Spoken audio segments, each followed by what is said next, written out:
Okay, thank you so much. So I said the project we'll be doing for this week is what in architecture we call the three-tier architecture, whereby we'll be having a database, an RDS database.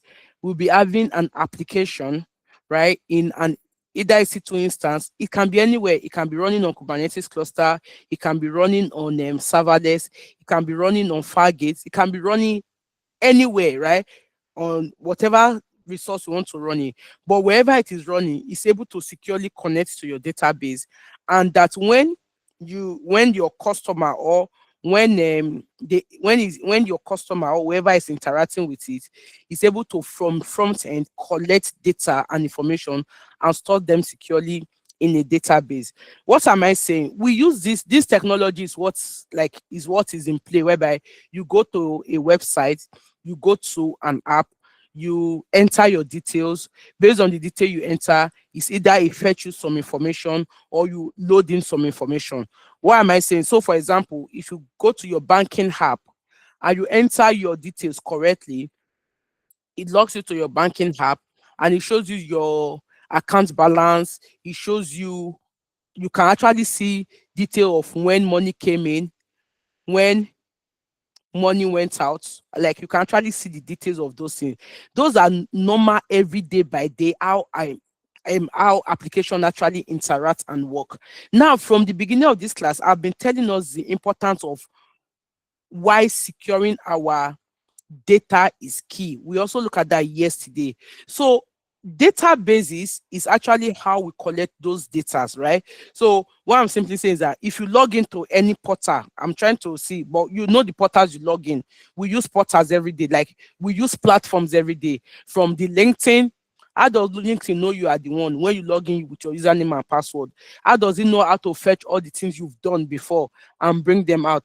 Do you know that most time, even when you go on Facebook, what you see is different from what somebody else is see based on others, although that one is totally different, right? But how is it that when you authenticate into a system, the system recognizes you? There are sometimes you don't even log in for over 1 year, over 2 years, but whenever you choose to log in, the system recognizes you and all the things you've done, it brings it up to you. Do you get? So that's actually the function of databases, whereby those informations are stored and how is able to correlate with other activities you've done to be able to present it and bring it up to you. So at the end of this, by this week, what you're expected to do in your project is that you're able to set up a database in a secured manner, right? You are also going to set up an application, and you're also going to set up an application like either in an EC2, since we have been using an EC2 for our application. Then you are also going to like make user interact with it, whereby when a user log into your application, they create they create credential, they register, they're able to log in and it recognizes them and it tells them you are welcome. If they forget their password, it's going to help them remember, like re-authenticate password and a host of that. So for this class today, right, for today's class, we are going to actually do that. So I want to give somebody an assignment, right? I don't know we volunteer, but now you can see that over this class, when we wanted code, before you be looking for code, now code is very, very readily available. I want somebody to be able to prompt an application for me that has the front end, that has the back end, and is connected to a database. So the application is going to be in two layers. We are going to have the front end. The front end is actually where we will interact with, we do our registration, right? The back end is actually when somebody click on submit, upload, or whatever the button is, collect those informations, those data from the back end, processes them, arranges them, and put them into tables, right? Into rows, into columns, or what have you. Create the user's record and put those things there so that the same user, when next time they want to come, they don't need to keep registering again.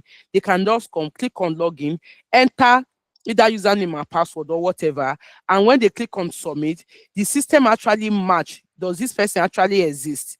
Do you understand? And yes, so if this person exists, okay, fine, this person should be given authentication and if possible authorization. Do we get what I'm trying to say? So at the end, we're actually going to be having what we call a three-tier architecture.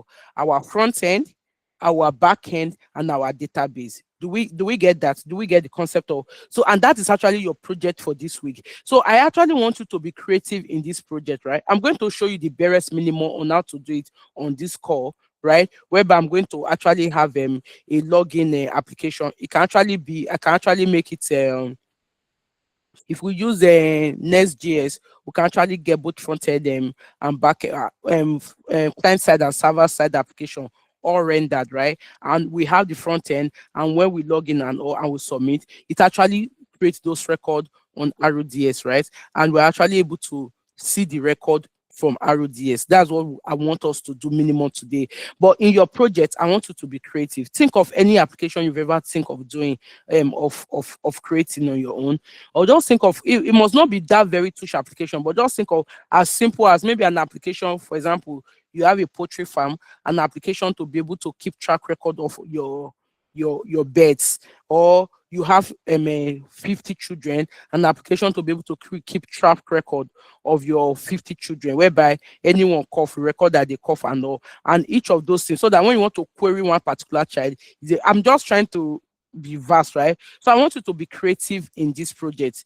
Think of a project. Remember, you are not going, if you think of a project in your head, then you can be able to give a good prompting that's actually able to give you to get the code, and you are able to deploy it. But at the end, you should be able to successfully deploy it, whereby you have a database that actually collects whatever information you log in. You have the application, the front end application that the customer can actually interact with, or you can actually interact with, and you have the back end that does the processing and make sure that the data are properly stored. Do we understand what I just said? Are we good with that?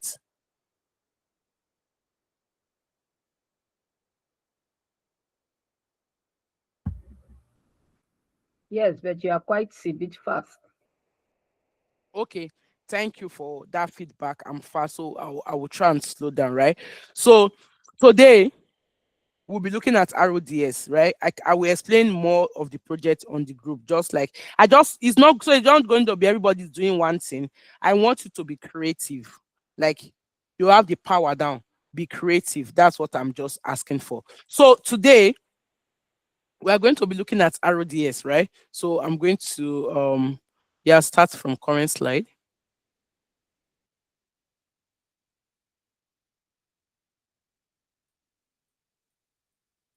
Okay, so we are going to be looking at RODS overview.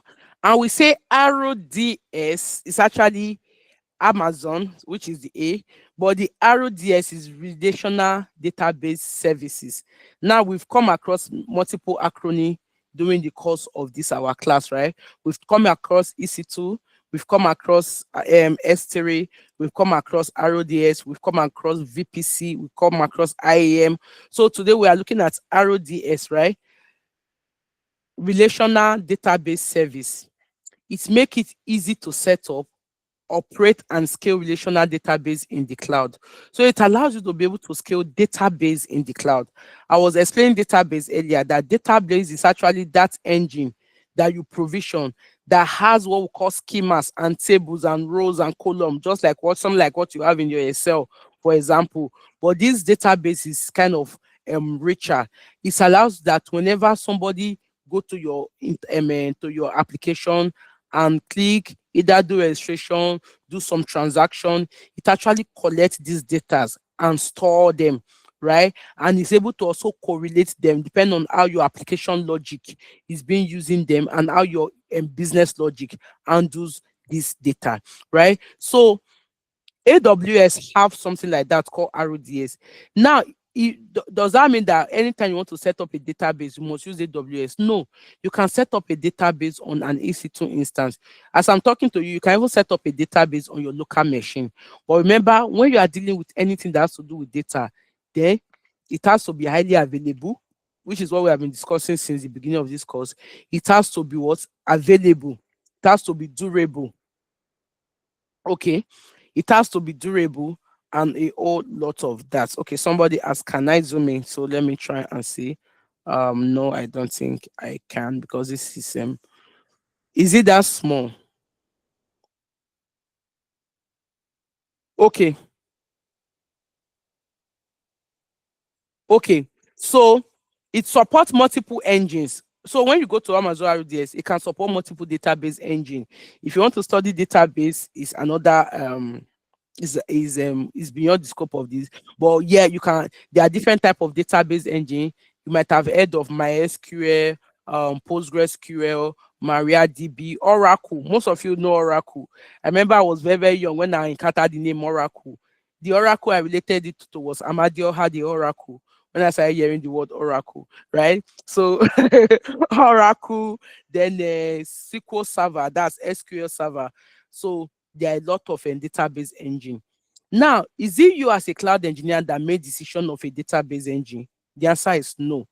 Most time the architects and the developers are the one that make decision of the database engine, because they are the one going to be writing the schemas, like the structure, the rows, the columns of how that data should be preserved and presented. So but when they make that decision, right, then it is your own job as a cloud engineer to actually provision it. But if also you are in a company whereby they recognizes your input and you also have knowledge of databases, are you seeing now? There are some company, because they are small, they might need you to have a lot of knowledge. But there are some companies that are so big that they have their own DB admin, they have database server engineers, they have architects, they have solution architects, right? But as a solution architect, you need to understand each and every one of these, right? You need to understand databases. You need to understand it so that when you're architecting a system, you do what we call end-to-end flow. You're able to architect end-to-end flow of that system. I hope I'm not speaking too much grammar. So automate provisioning, patching, backup, and recovering tasks. That's what RDS does. Offer compute and storage scaling without downtime. Then integrate with VPC and IAM for security and network isolation. Okay, so let us go. When we talk of RDS, you can do what called multi-AZ deployment. If you have been following this class, you would have been familiar with that term now, multi-AZ, right? AZ is just availability zone. I've explained it over and over. So RDS supports multi-AZ deployment. Multi-AZ creates a synchronous standby in another availability zone and share a single endpoint for automatic failover. So what it simply means that you provision one RDS, but if you enable multi-AZ, it's actually going to actually have a write, like a read on another availability zone. It's like you have two database, so that in case anything happens to your primary database, it simply immediately fall to the failover. Now the data is always syncing. It's always meaning anytime a user interacts, do some data, by default the data sync to the replica of the other database, right? So that the informations are actually accurate and in sync at the same time, right? So we have multiple ways to create synchronous standby in another availability zone and share a single endpoint for automatic failover. And when anything happens to your primary DB, you easily fall over to the one in the other availability zone. Standby is kept up to date via synchronous replication. That's how do you know the data in this standby? Like what I'm simply saying that you see the data in this standby is up to date with this because of that sync. Like there's this synchronization that happens, right? Then the maintenance happen on standby first to minimize downtime. So when you want to do maintenance, like you want to update patch, there's a new patch and you need to add it to it, or you want to whatever maintenance window, it happened to the standby first, then the primary. Then once the standby is up and running and the primary is up and running, any information you have is sync it directly to the standby again. Then there's what we call read replicas, and I'll give you an example of this one. Read replicas are asynchronous copies used to offload read traffic and enable DRO, right? That's data recovery. Updates on the primary are asynchronous, replicated to replicas. Replicas can be promoted to standalone instance if the primary fails, right? Then multiple replicas may exist across AZ or region for geo redundancy. So what we are simply saying is that also You know, the first one I show you, you have one primary, then you have standby. But there's a way you can also see provision this database. It has many other replicas. We call them the read replicas. Why the primary DB is a write replica. What do I mean by read replica and write replica? If you find yourself in an organization whereby you see that database, so let me give you an example of a database, right? Most of us we shop on Amazon. I'm always using Amazon because at least everybody can relate with it. Or if you're in Nigeria, you shop to Jumia. I hope Jumia is still up and active. You shop with Jumia, right? As you are doing all this shopping and all, you as a customer, you log in as you are performing transaction and all. Jumia can actually look at their database. All what you just do is that the data, not the data scientist now, but the data analyst, they can query it and say, since this person has been with us, this person has spent over 5 million in Jumia buying things. Even you that you're buying things, you never know that you spend over 5 million. But the data analyst can actually look at this data and analyze it. Now, because the data analyst is also like looking at this data, they want to understand, first of all, look at the data to know what they will present to you in form of advertisement, right? If they want to advertise to you, because there are something you can't advertise to me, it will never even catch my attention. Do you understand? For example, when I'm a woman, if you advertise lipstick and what was it called, eye shoes, eye heels for me, it's not going to please me. So that advert is not going to work. But I'm a woman, but if you start advertising some gadgets to me, it attracts me. So also the data analyst and all, they need to, and the data scientists, they need to first of all understand you as a person, what are your buying pattern, and those things are what they used to run ads to you. So imagine we have only one database. The database is already performing read writes, whereby I can log in, I can do a lot of things and perform transactions. Meaning at that point, I'm either writing to the DB or reading from the DB. Now, the data analysis is also hitting the same DB endpoint and reading from the DB. Are you getting now? To be able to get all those data that I'm imputing in the DB unknowingly to me, right? To be able to interpret. Before you know, the database becomes so slow because a lot of requests is eating this database from left, right, center. So what's the best way for you as a cloud engineer to set up this database? Is to set it up to have read replicas, in the sense that the primary one will be the rights. When I mean the rights, where it's it's accept information, where information are written into it, right? While the other ones will now be the read replicas. In the sense that when the data engineer wants to read, the data engineer does not need to keep disturbing the main database. The data engineer that can just connect to one of the read replicas, right? You know why? Because whatever information the primary, which is the right, is getting, is actually uploading the information. And remember, the data engineer, she's not really writing anything to the database, rather she's reading from the database to be able to make interpretation, to be able to know how they will appease me more, how they will run some ad for me to buy more. I don't know if you understand what I just explained. No, nobody understands. That's not nice.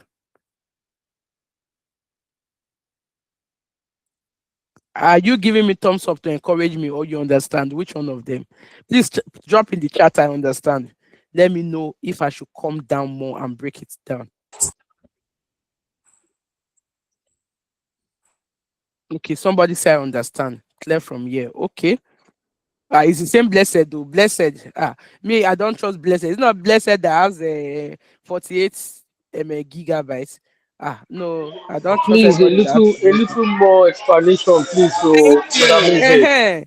Moses. Okay, blessed is not you. I thought you were the one that have 48 something terabyte. Okay, that's just by the way, right? But some people say they understand. So what I'm just trying to say is, right? Um, if you have one database and you are querying the database, like you are doing a lot of demand, something like copy of the database read. Thank you, Richmond. You have one database and you are querying a lot of demand. That database can be weary, like it can be very slow with time because a lot of query is happening on it, right? So the best thing to do is whereby you have your primary database that customers are writing to your application, is through your application, they are putting their information and all of that. There's actually supposed to be a read replicas, which is a read. Whatever they write in that database is syncing with the read. But you that you just want to get information, are you getting now? So, for example, let us say that during the census, there's serious active registration.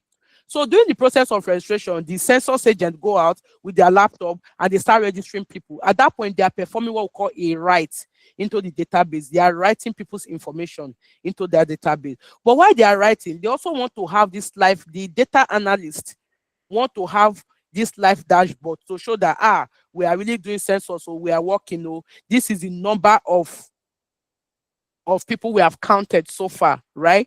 At that point, if the data analysts are also now querying the primary DB, the DB can be slow. So at that point, what they just need is a read replicas that's already replicating whatever is in the primary through the registration, is replicating to the read replica. They just need to now connect to the replica.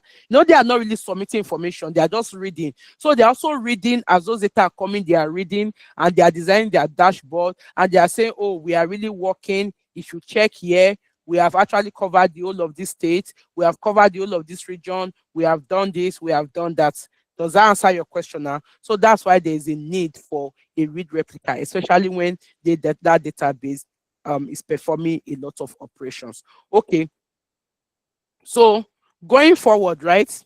RDS backup and snapshots. Now, backup and snapshot shouldn't be sounding strange to you because when we're doing the EC2 instance, we also did the backup and snapshots, right? So RDS backup and snapshots. RDS automates backup and enable point in time recovery. That's, you don't need to now on your own initiate, like when you are setting it up, you can actually set up that I better be taking backup for me. So it takes backup for you, but you have to set also the frequency. Then you also, with those backup, you can actually recover to what we call a point in time backup. So just give me a minute, I'll be right back.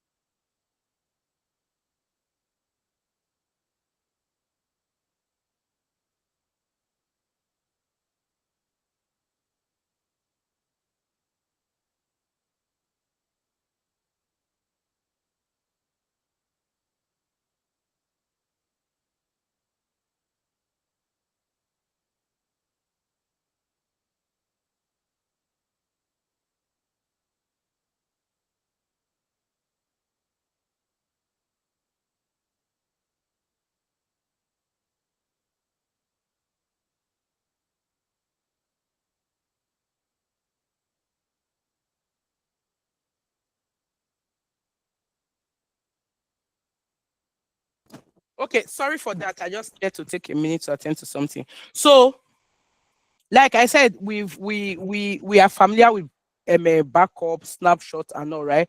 So DB snapshots, there's a difference between backup and snapshot.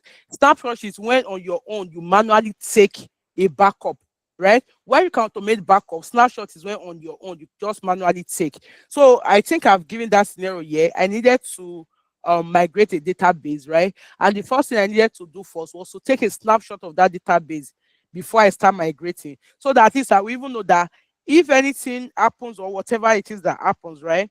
Or you want to do some upgrades, I took a snapshot so that anything happen, I can always comfortably revert back to this particular snapshot, right? Then we have what we call cross-region snapshots, right? Cross-region snapshot is when you copy the backup to another region for disaster recovery. You have a backup, copy to another region for disaster recovery. Then backups do not impact performance on multi-AZ deployment. Your backup does not impact performance at all. So that is just what I want to tell you when you are doing multi-AZ deployment. Then we have parameter group, then we have optional group. What are parameter groups? It enable engine configuration settings. We'll be saying that, don't worry, I'm not saying anything. Control memory allocation, cache size, query tuning, and logging, right? Then create custom group to meet application requirement, and changes apply at the instant reboots. When you do a instant reboot, it changes will apply, and I will show you that when you are doing modification and you have parameter group. Then there's the option group that enable additional features, right? Such as audit plugins. You can actually install some plugins. You can enhance monitoring on that, right? Options vary from engine to engine. So the option you have will vary from the database engine you are going to be using. Then associate with instance to enable features without custom build. Some options require multi-AZ or downtime to apply. There are some options you might want to apply. It might mean that the database will have downtime. And remember, when your application is live, your database cannot have downtime except you actually enable multi-AZ, whereby if one particular one is down, the other region spring up immediately. Then, of course, encryption. Encryption, we say storage encrypted at rest using AWS KMS, right? Then, of course, we have the SSL TLS encrypted data in transit between client and server. That's when you are moving the data in transcript. How do you encrypt that? Access control. How do you have access? You can either use IAM policy or you can use database authentication. Either you use IAM or you store your credentials on secret manager. I will show you all of that, so it's not really hard. Then network isolation. Deploy DB inside private subnets of your VPC. You can see me really emphasizing this. I can't emphasize it enough. But guess what? In this demo, I'm going to be setting up the database in a public subnet. But in your project, you have to set up the database in a private subnet. Nobody set up database in a public subnet in production wise, but I will set it up in public subnet because I want to show you a lot of things. So please always take notes. In short, one of the things they always have in interview, how do you set up your database? The first thing you must say is no database should be set up in a public subnet. All database should be set up in a private subnet. Then use security group. We are familiar with it. If you've done your AC2 instance, it's mostly related. How we use security group to allow inbound or outbound access to our RDS. Then we'll quickly look at CloudWatch. Most time you want to be able to understand what is happening inside the RDS because it's a managed service. There are some things you cannot just log in and see. That's where the issue of logging with CloudWatch comes in, right? So CloudWatch, what does CloudWatch do? It collects metrics, logs, and event from AWS services and custom application. So what I'm simply saying is that most of you have your laptop, but you don't even understand what is happening in your laptop. When you install some monitoring tools in your laptop, you can actually be able to maybe graphically see your CPU utilization, although it's there in your laptop, right? There are sometimes the process is very high, and if you go to the task manager, you can actually see your CPU utilization, your memory utilization. What I'm simply saying is, let me just so that you understand what I'm saying. So if I come to my local machine and type task manager, I'm going to put it for you to see. Good, it's coming up. So if I come to my machine and type task manager, you can see, oh my God, ignore this computer right now. So you can see that this is the matrix. So when you keep hearing the word matrix, most of all, we don't really understand what matrix is. It's just the ability for you to be able to see, are you seeing that? What is actually happening in my system? I don't think I can zoom in task manager. I know somebody will tell me, oh yeah, zoom in. I want to see all the tasks that you are running. Let me see. Okay, view. Okay, no, I can't zoom in, right? But I hope you. So what this is actually doing, right? I know you are seeing all my tasks now. What it's actually doing, this is actually the matrix. You can see my CPU utilization. Can you see it here? I have my CPU utilization. I have my memory utilization, right? Then I can actually see the applications that are running and what they are using. You can see now currently my Google Chrome is using about 45% of my CPU. Right now my CPU is very, very full, right? It's very, very full right now. You can see this is also my memory. Now the question is, why do you need this matrix when you are working with cloud infrastructure? You need to know. Okay, so imagine now I'm having my system, the system I'm using to share my screen and all is running at 100% CPU capacity. Immediately you see it running at 100% memory, this system will freeze, it will start hanging. I won't be able to do anything. Do you understand what I'm trying to say? So what I'm trying to say is that also, why me, I won't be able to do anything locally. If you as a cloud engineer, your application is slow. People are like, this application is slow. You are trying to, application you deploy is taking 10 hours or whatever to load. And you first of all, once you check, is to go and check the matrix and see, do you even have enough resource for that application? When I mean enough resource, do you have enough CPU? Do you have enough memory? Do you have enough disks? Do you have enough network for that particular application. If the reason why your application, if you come here and you are saying CPU 100%, memory 90 or 80 something percent, definitely that application will be slow. As I'm talking to you, my system is actually very slow. So at that point, you know what to do. You see that you now investigate further why, if you know that, why is this application consuming so much memory? Is there a memory leak? If it has to do with some application that is not well managed. Do you understand? Or somebody will say, I will add an auto scaling. Yes, I love that, Richmond. You can also add an auto scaling to scale, but you also have to be careful not to scale for a wrong reason. Because one thing about auto scaling, the more you scale, the more you incur costs, right? So I think I had this problem, funny enough, about 2 or 3 weeks ago in a company, right? The database just kept like um timing out, like being very slow. The query were being very slow. And do you know what I was doing? I was just like increasing the capacity, adding more resource. And we add more resource, it will calm down for a while. Under how long it will again, it will have that same issue again. It was after I've added a lot of capacity, I was like, come on, why am I behaving like an amateur engineer? Have I really taken my time? Yeah, I can just go and increase the capacity, but something is happening. We are still doing the same operation. We are not having plenty more customers than we used to have. How come this database is actually utilizing a lot of resource, the connection, the IOPS, and all of that? So I went dug for that, and I discovered that there was one third-party application that caused our application, and it was querying our database like how many records per second, if you imagine. So that's why the database was always full. When we finally noticed that the way the application that is calling our own application was not well properly structured, and we told the developers to structure how they query this endpoint, do some caching if you must, and all of that. Now there was a drop, but at that point I've already over provisioned that database because I was just increasing and increasing. And one thing about database, when you increase, especially the size, the disk size and the IOPS, you cannot go back, you cannot reduce. So that thing stays with you. The only thing I had to do was to reprovision another database and migrate to that new database, so that that one that I've over provisioned in, because I was just trying to patch up, right? I had to abandon that database. That was a very not nice lesson, because if I've actually done the research earlier, instead of me just adding resource. So be careful how you auto scale, be careful how you add resource. You need to also dig deeper to understand why is this thing even behaving like this. Also, cost goes up. Yes, the cost so drastically went up, and it was a Nigerian company.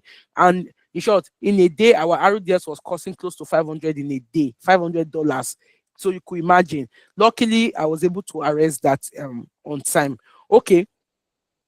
So that being said, when I talk of matrix, I wanted to see the matrix, because most of you are like, is it the matrix I watch? Is it about Leo and Morpheus? No, that's not the matrix I'm talking about. Is the CPU, is the memory, is the it's only those that watch matrix that will understand. Is the CPU, is the memory, is the disk reads, right? And all of that we talk when we say matrix of the system.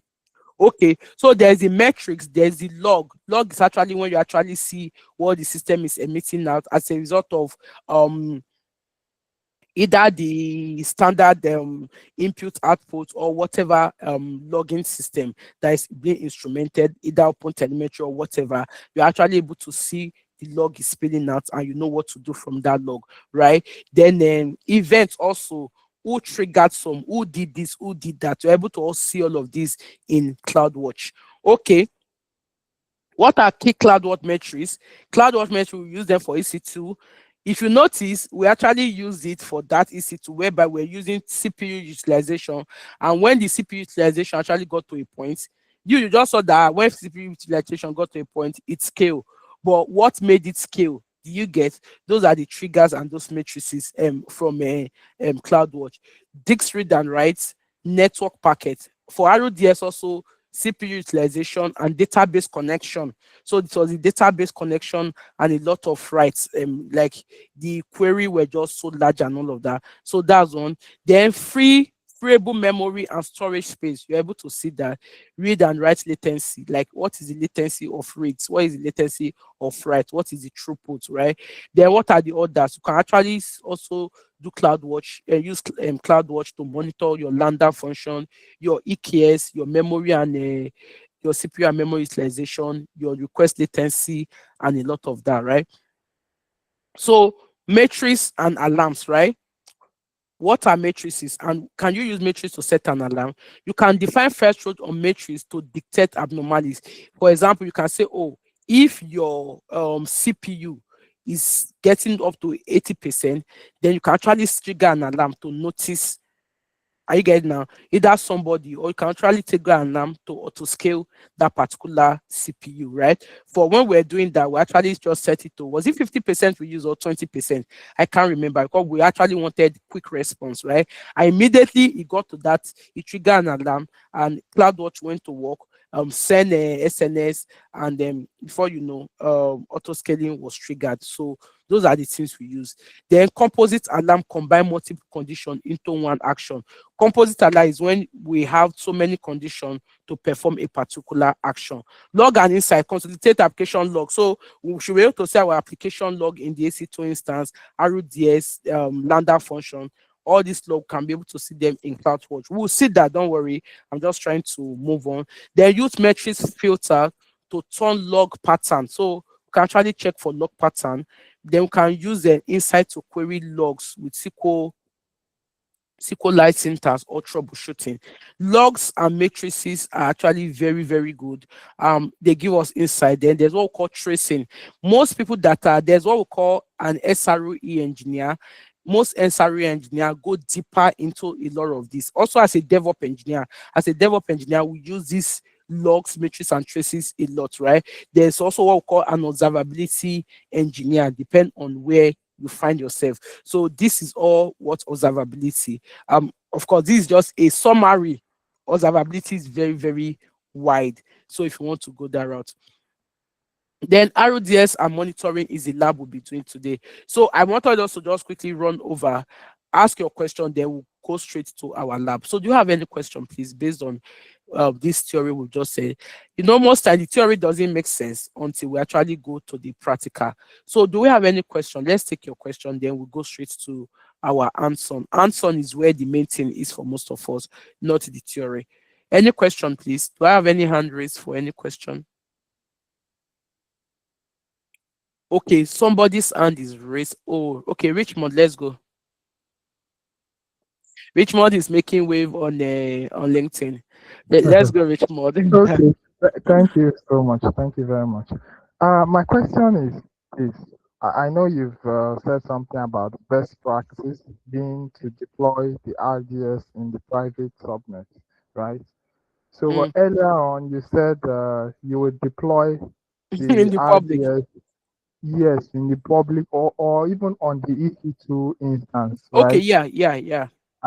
So if my EC2 instance happen to be in the public subnet and we are deploying the RDS, how I don't know if that's the best practice No, or not at all. It's not even imaginably best at all. Don't even think of it. So yeah, you remember, okay, I think it was yesterday I was making mention of the first time I had an attack was because I set up an EC2 yes, instance, installed a database. Now, when RDS is a connection of different database on AWS, but they are what we call database engine. Install a database engine on it, right? Because it was actually a development platform and the developers were using it, right? But because I wanted the developers to have easy access to it without using VPN, tunnel, or whatever, it was provisioned on a public subnet, and we're supposed to actually whitelist their IP for them to be able to have access. But okay, somehow, I don't know what happened, and somebody actually opened that endpoint to the wow, public 0.0.0.0.0. And that's wow, actually when everything just went spiral down. You get what I mean? yes, So yes, yeah, don't do that, please. Don't do that. okay, Yeah. okay. So now if you are deploying on the EC2 instance now and you have only that instance in the public subnet, how do you deploy the RDS on the EC2 instance that is on the public subnet? Or do Public or you have private subnet. No. If my EC2 instance is on the public subnet, and that's the only instance I have, Okay. So maybe I'm not. Maybe it's not on multi-AZ, or I don't know if. Okay, let's even assume it's on the multi-AZ, and then it's on the public subnet. So how how are you going to deploy, or it's not possible to deploy it on the EC2 instance that is on the public subnet? okay, so number one, Um, right? If Okay. there's any thought is what is your application for? If it's for learning purpose, fine, you can do that. But you know that that is not the best practice and standard. So you can't do that in any organization. You can also do that for a client. You know, I'm always telling you when you are working, like I'm talking to you as number one, you'll be working with an organization, and also talking to you as a freelancer. Now, as a freelancer, most people that give you a job, they might not even understand what you do. They just want, oh, set up this thing, deploy my application is reachable. It's not everybody that even understand all this stuff, right? But Okay. your best practice as a freelancer, don't ever imagine doing that. So you can only do that for just learning purpose. And that's why when you watch YouTube tutorial, you can also see this, right? Then if it's for learning purpose and you just want to quickly validate something, you can just quickly do that. If it's even one small app, right? So what you will now do, in as much that your EC2 instance is in a public subnet, and you only have that one EC2 instance, and you want that, oh, I don't want to incur costs. I just want to quickly set up a small database engine. It can be Postgres, it can be Mhm. SQL, it can be any, right? You can still Yes. set it up on that EC2 instance that is in a public subnet, but you now use your security group to Okay. control it, right? You can make sure Okay. that, oh, that particular port, that so for example, if your engine is in SQL server, right? Or if your engine is, let me say, Postgres, you can make sure that that port 5432 is not open to the internet. Do you understand? Okay. You restrict that port. By default, any port you don't allow is by default restrict with security group anyway. You get what I mean? So in as much Okay. that is still there, but there are some people who are terrible hackers. So it also depends on the sensitivity of what you have there. If you have anything sensitive, do the best architecture. If it's just something temporarily there, and hacker will not even want to invest that time to get into your server, and from your server look for any vulnerability, or for example, what admin are you using administrative permission, the same permission you are using to set up the application on the IC2 is the same is the same user you are using to set up the database on the IC2. So it's kind of boiled down through a rabbit hole that you also have to be conscious and careful on what you're actually using it to do. That's number one. Number two, it's actually not it's not advisable to set up your application and your database in one machine, right? Remember we said database is everything. Your application Mm. can crash. If you have your code, you just rerun your application again. If your database crashes, no matter the code you have, the data is gone, the data is gone. Do you get? Except you Mm. now took periodic snapshots, took periodic backup. Do you get, to be able to Yes. restore those data? I hope that answers your question. Yes. Yes. It does. Thank you very much. Okay, so that being said, we are going to go over any So, other question, please. I have another hand raised? yeah, yes. Yeah, You Bookie, let's go. mentioned that that's some last things you said now about your application being in the same machine with your database. I don't understand that part. Yeah, you can. Okay, so let me tell you this in case you don't know. There are sometimes, when we keep telling you best practice, there are some starting companies that might not be able to meet with that best practice, to be honest with you. You understand what I mean by starting companies? So, for example, you and your friend, you just there to take like now that you can see that we have vibe. Hope you know in this course we've also introduced vibe. Is it vibe coding? Is that what they call it? Vibe coding. Now we've been vibe coding now. Yes, Yes. Yes. So, so you and your friend, you actually saw a need and you came up and like, fine, we can actually vibe code this thing, right? But you don't have money, and it's fine because you don't even know if that idea is going to work or not. Do you get what I mean? But with your knowledge of the cloud, and you really want this application to be hosted in a very, although there are other, apart from AWS, there are other ways of hosting the application. You can host on Vessel, you can host on Render, they are quite cheap. It's just that when you do the free hosting, the application are not readily available. There are sometimes that for when you query the endpoint, it takes time, and you really want stakeholders to invest in this thing. So you want it also to be like available to be there. So you're like, okay, fine, I have free tier on AWS. I can actually set up this instance and I can use it for a number of times without paying for it. I'm not telling you that while you vibe coded the application and you hosted the application on your EC2 instance, in that same EC2 instance, if the application needs database, in that same EC2 instance, you can install database on that EC2 instance.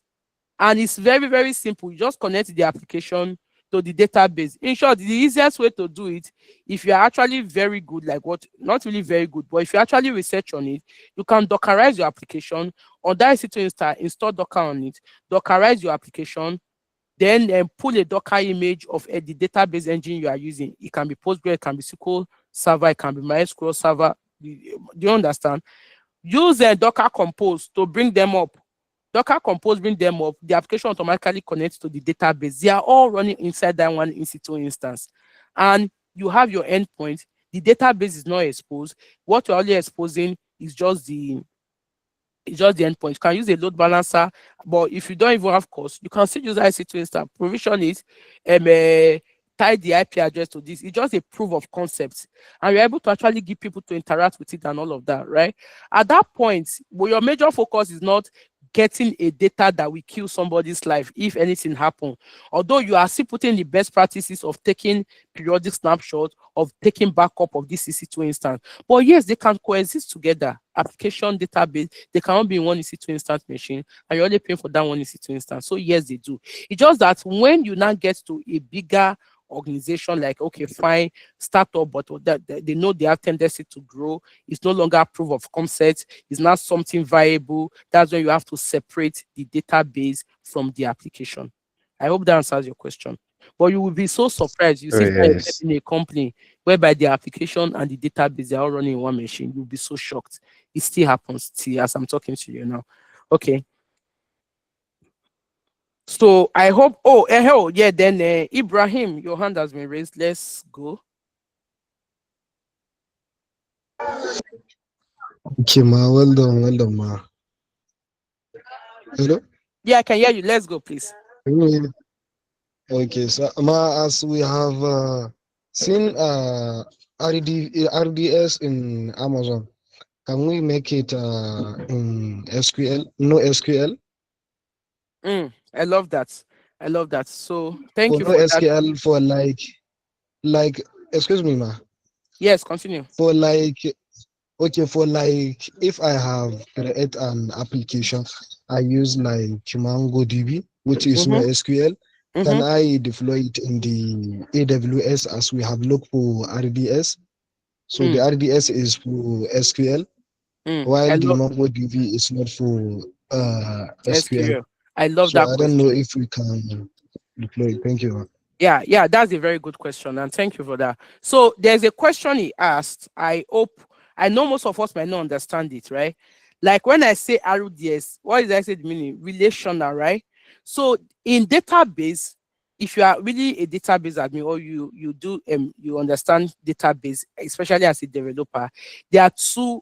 Should I say two? It's more than two now because of this whole a whole lots of database are coming because of AI and all of that, right? But the two major ones we have the SQL and the NoSQL.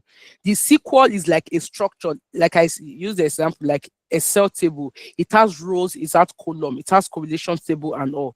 The NoSQL is the one that does not have structure. Most times we call it the document DB, right? Whereby any type of file you put goes. Do you get? For AWS RDS is mostly for relational. Are you getting that? SQL-like database, right? If you want to do anything like you said now, MongoDB and all, AWS have an app called the DynamoDB. Their own NoSQL is the DynamoDB, and it's not grouped under RDS. It's a separate service on its own. Do you get what I mean? So, and like I said earlier when we were talking, the choice of the database to provision, most time as a cloud engineer, you don't make that choice. The choice either comes from the architect or comes from the developer, because they are the one that understood the schema they wrote. Do you get what I mean? They are the one that understood the schema they wrote, and the schema, you're only just to set up a database that's actually pointing to. So you can see Aurora and RDS. These are all, every engine you see here is all SQL, like structured in sense of there's row, there's columns, like it's in a table format. Let me put it that way, right? I thought I zoomed out. Oh. So let me know if you can see my screen. Good. So you can see this is RDS. If I go to the so if we go to the dashboard, right? Before we even go to the engine, if you go to the dashboard, this is what you see. Right? Currently, I don't have any database running because the application I'm using, I actually use NoSQL, right? But like I told you, the choice of SQL or NoSQL depend on what the application is doing, who is the architect, who are the developers. So not really you making the call per se. So let us assume that I have this NoSQL database now, and I want to actually create a database. So if I come here and click on create database, that's where I will actually see all the database engine that RDS grouped together. Can you see? Sorry, man. We are not seeing your screen. Sorry, man. Yeah. Oh, I'm not sharing. I'm sharing. Yes, man. Sorry.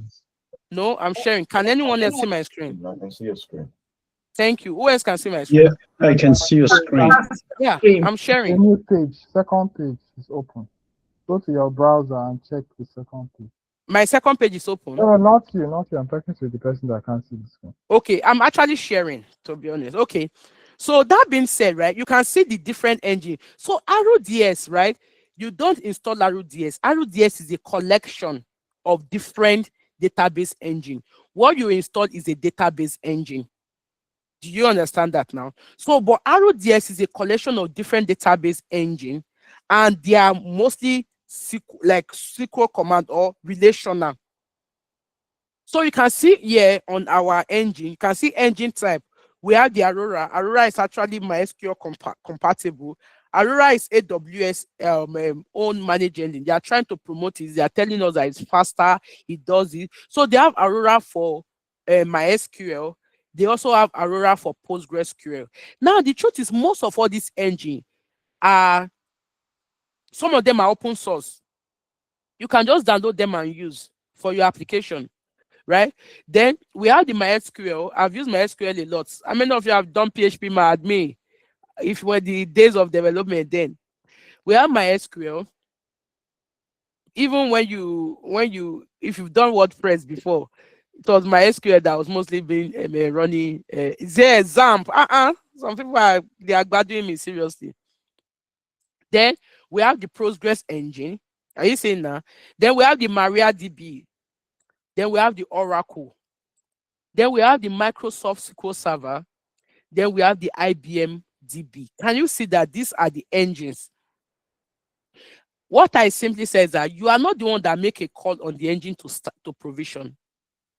It is based on what you have been asked to provision, if you are as a cloud engineer. But if you are the developer, so for example, we are going to be vibe coding again, right? We are going to be vibe coding. We are going to vibe code an application. It's just going to be both client and server side. So we are going to use Nest.js, right? So that we install it on EC2 instance and we'll see the application and we'll connect it to our database, right? If you are going to be vibe coding, then it is not there for you to even understand what each of these database engines do, to know the database engine you want to use. So the example I was giving before, Richmond and his friend, they have an idea of an application and they want to put up proof of concept. I'm telling you this, see, it is easier to design an application now than you can imagine. You don't need to know coding, let me put it that way, but you just need to understand some concepts anyway. But if you have a good prompting, not even the one we are prompting GPT, you can actually use Codex, download IDE and set up all these things, right?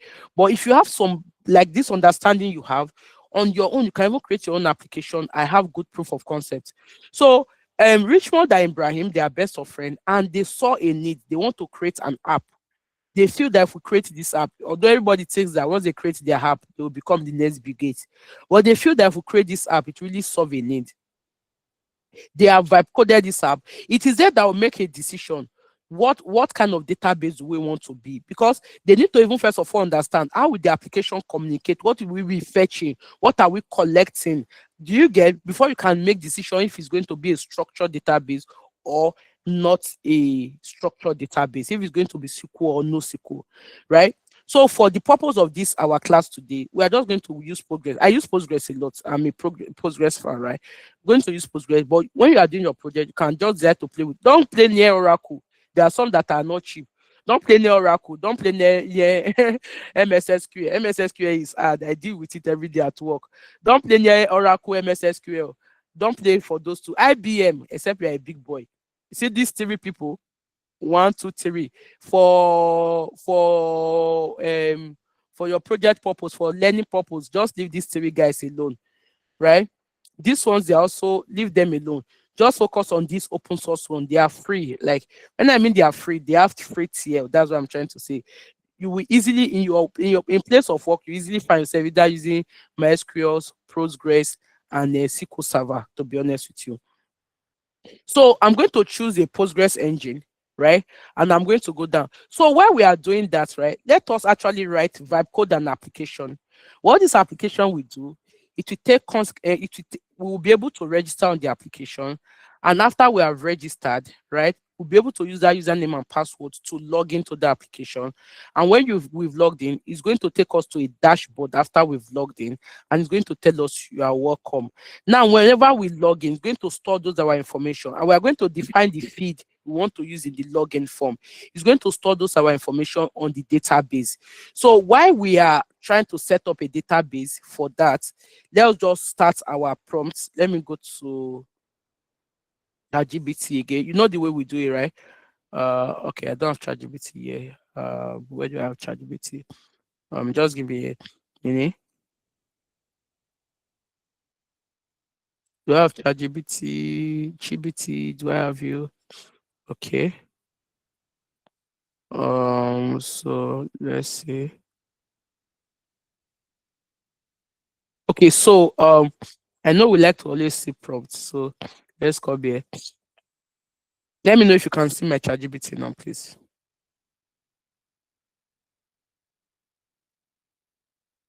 Can we see my GPT now? Okay. Yes. So I'm going to zoom in, right? Because see people like zoom in. So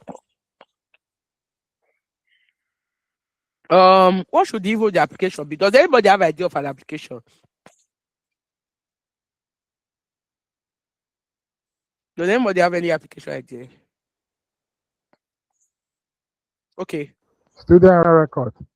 You said what? Student registration portal. Portal. Okay. I am creating so we want it to be a full stack app, right? But to make things easier for us, normally what you see developers writing the front end, which is the one you interact with, click on, writing the back end, which is the server side, then is this back end actually connects to the database. But there's also what we kind of call full stack. Of course, a full stack developer is a developer that can write both front end and back end. But there are some framework that you can actually use for both front end and back end. One of such frameworks is Nest.js. Nest.js can actually have front end that you see, and also has the server logic that does the rendering. So that we're just going to have one application at the end of the day running, but it does both front end and back end job. So that's what I want to do now. So I'm creating a full stack student registration for her, right?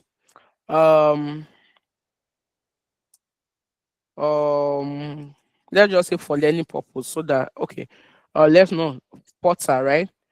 That the students can register with key registration information, and this information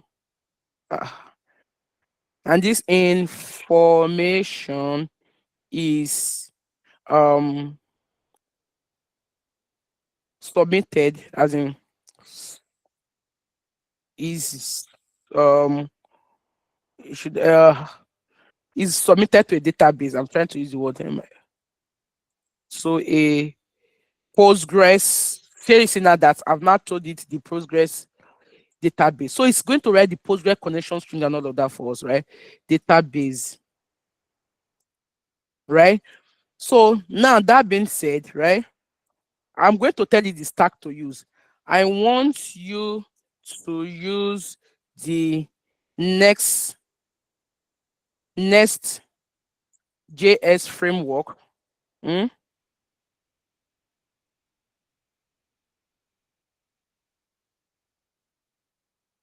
I want you to use the Next.js framework that handles both the clients and the server side.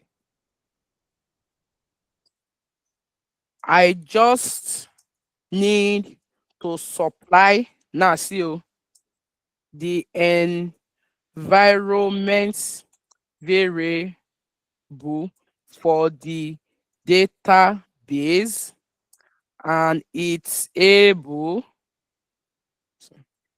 to connect to the database, does the schema migration.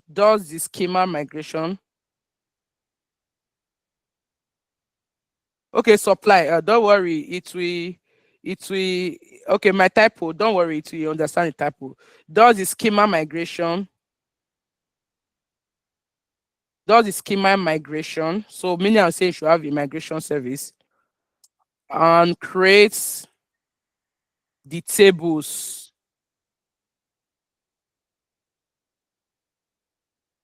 Right? If not exit. Right? This is just a normal SQL query. So at the end, the students should be able to register, and after successful registration, right,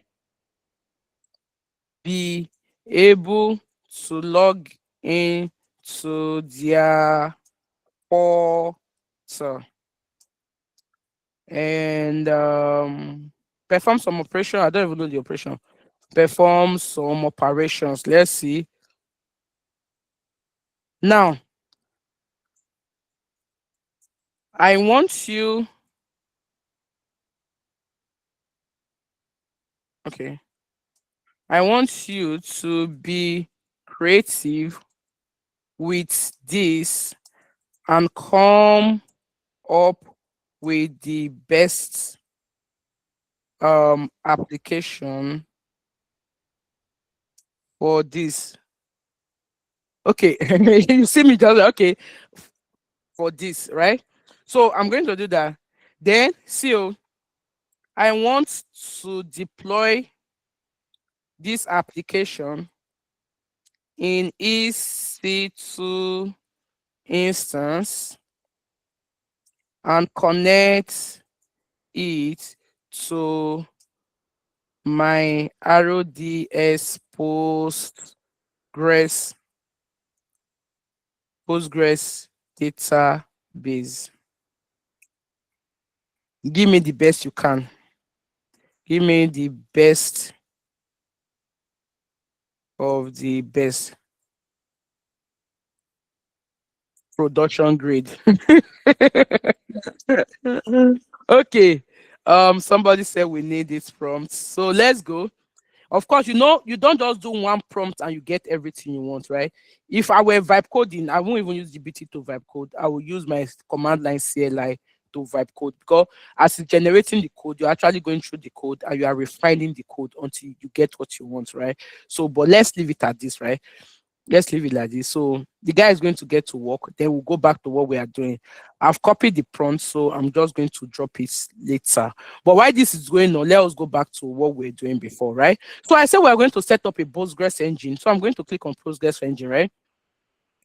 Now you can see there are different Postgres version, right? The current version so far, there's actually there are even latest version. Can you see this latest version? But there's what we call the stable version, right? Because sometimes there's a new version, but it's not a stable version yet. So most time you can always default to a stable version that AWS supports, right? Then you can enable RDS extended support. This is mostly for companies that want, oh, I want support, I want extended support. If you enable it, remember whatever you are enabling, you are paying. So always check. RDS extended support is a paid offering. You can actually see what you are doing, but we are not using that because we are destroying this RDS today, right? So we just want this database engine. Then template, look at it. Is it a production database you are setting? Now look at it. If I say choose a sample template to meet your use case, is it production? Look at it. If it's production, then your database must be highly available. Use defaults for high availability and fast consistency performer. Now, if I say production, see what it's going to do to me. It's going to say I should set up what we call a multi-AZ. Remember, we're talking of read replicas and write replicas. So you can see I can set up, it's telling me, oh, you can actually set up a multi-AZ DB cluster with 3 deployment, meaning I'm going to have 3 instances, the primary instance and 2 readers. Do you understand? Okay. The primary readers and 2 what? Readers. The primary read writes and 2 readers. Remember I explained what was primary, which is the writes and the read writes, right? So this is it. If I want multi-AZ cluster, and what did I stand? It therefore means that if I'm going with this, I'm setting up automatically having 3 database. One will be in EUS1, EUS1A, EUS1B, EUS1C, 3 database. So if the cost for one is going to be £1,000 per month, meaning 3 database is now going to be £3,000 per month. But if this is when I want a very highly available, you find this more in companies that are already doing transaction, they're already making money. So you as a freelancer, because I'm expecting that most of you by the end of this course, you should have that boldness to register for Upwork, for Fiverr, or for any freelancing, just like this is the service I offer. Papa, take the work, you Google it, you figure it out. That's one thing you should know. If you get the job, you always figure it out, right? So as a freelancer, don't say because they say it's a production. First of all, understand the context by which they want you to do this. Because if you go and set up this kind of production database, because after all, AWS is for production, it's going to incur them a lot of cost. Because by default, you are setting up how many? 3 database. Do you get what I mean? Then this one, can you see multi-AZ DB instance also? But this one is with 2 instances. This was the one I told you. We also talked about this one that has the read writes and the standby. The standby, are you getting now? Is for failover, right? So the read write endpoint is what we use, right? The standby is for mostly failover, so it doesn't have its own endpoint. I'm coming. Let me kill some processes on my machine. That is, let me see how many things I have opening that's not useful. Then I'm going to kill them. My system is actually crying. Save me. Close all windows. Just give me. Okay. So just give me a minute. Let me just do some process killing. So you can see the challenge I'm having. Who am I killing again? Okay, let me kill cursor. Let me kill my IDs. End task. That will save me a lot. Do I have Docker running? Let me kill that. Okay. Thank you for that. Okay, so that being said, do we understand this now? So this one is going to set up do DB. I can swear, even though it's production, I can swear do single AZ, meaning just going to be in one availability zone. But look at it. See this one uptime, 99.95 uptime. This one is 99.95 uptime, but this one is just 99.5 uptime. Are you seeing now? But to me, 99.5 uptime is good enough for me, right? But look at this, no data redundancy, meaning this is where the data is. It's no data redundancy. This one have redundancy across availability zone. Are you getting that? This one has redundancy across availability zone, increased read capacity. Remember that sensor example I gave? Increase read capacity, reduce write latency. So these are the things you get. So we are just going to say, well, better still, let's not set up dev and test. Because once you say you want it dev and test, they will also like restrict you to the capacity of clusters that you can use. Because I've already put it in production, by default, it's already telling me that I should use 8 GB of RAM size. So I'm just going to go and like, I want it for either dev and test, but for the purpose of this course and for those who are doing proof of concept for the idea, I'm going to choose free tier. But if you are doing a freelancing job for someone, you can actually put it for production, depending on what they have before.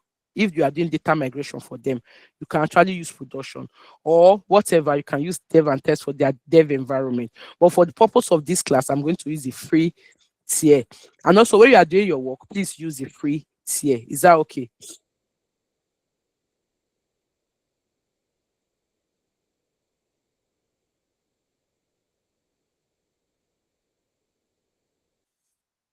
Okay, so we can see our engineer is still working. So let's leave it to keep working. Then we'll come back here, right? So after so we have this free tier, right? Good. So after that being said, now we go, right? So once we put free tier, it grades out of this one. We cannot do any of this one again. We're just going to set up a single deployment instance. Then we go, what should be our DB identifier? As what's the name of our database identifier? So we are going to call it get techie. We're in week 3 now.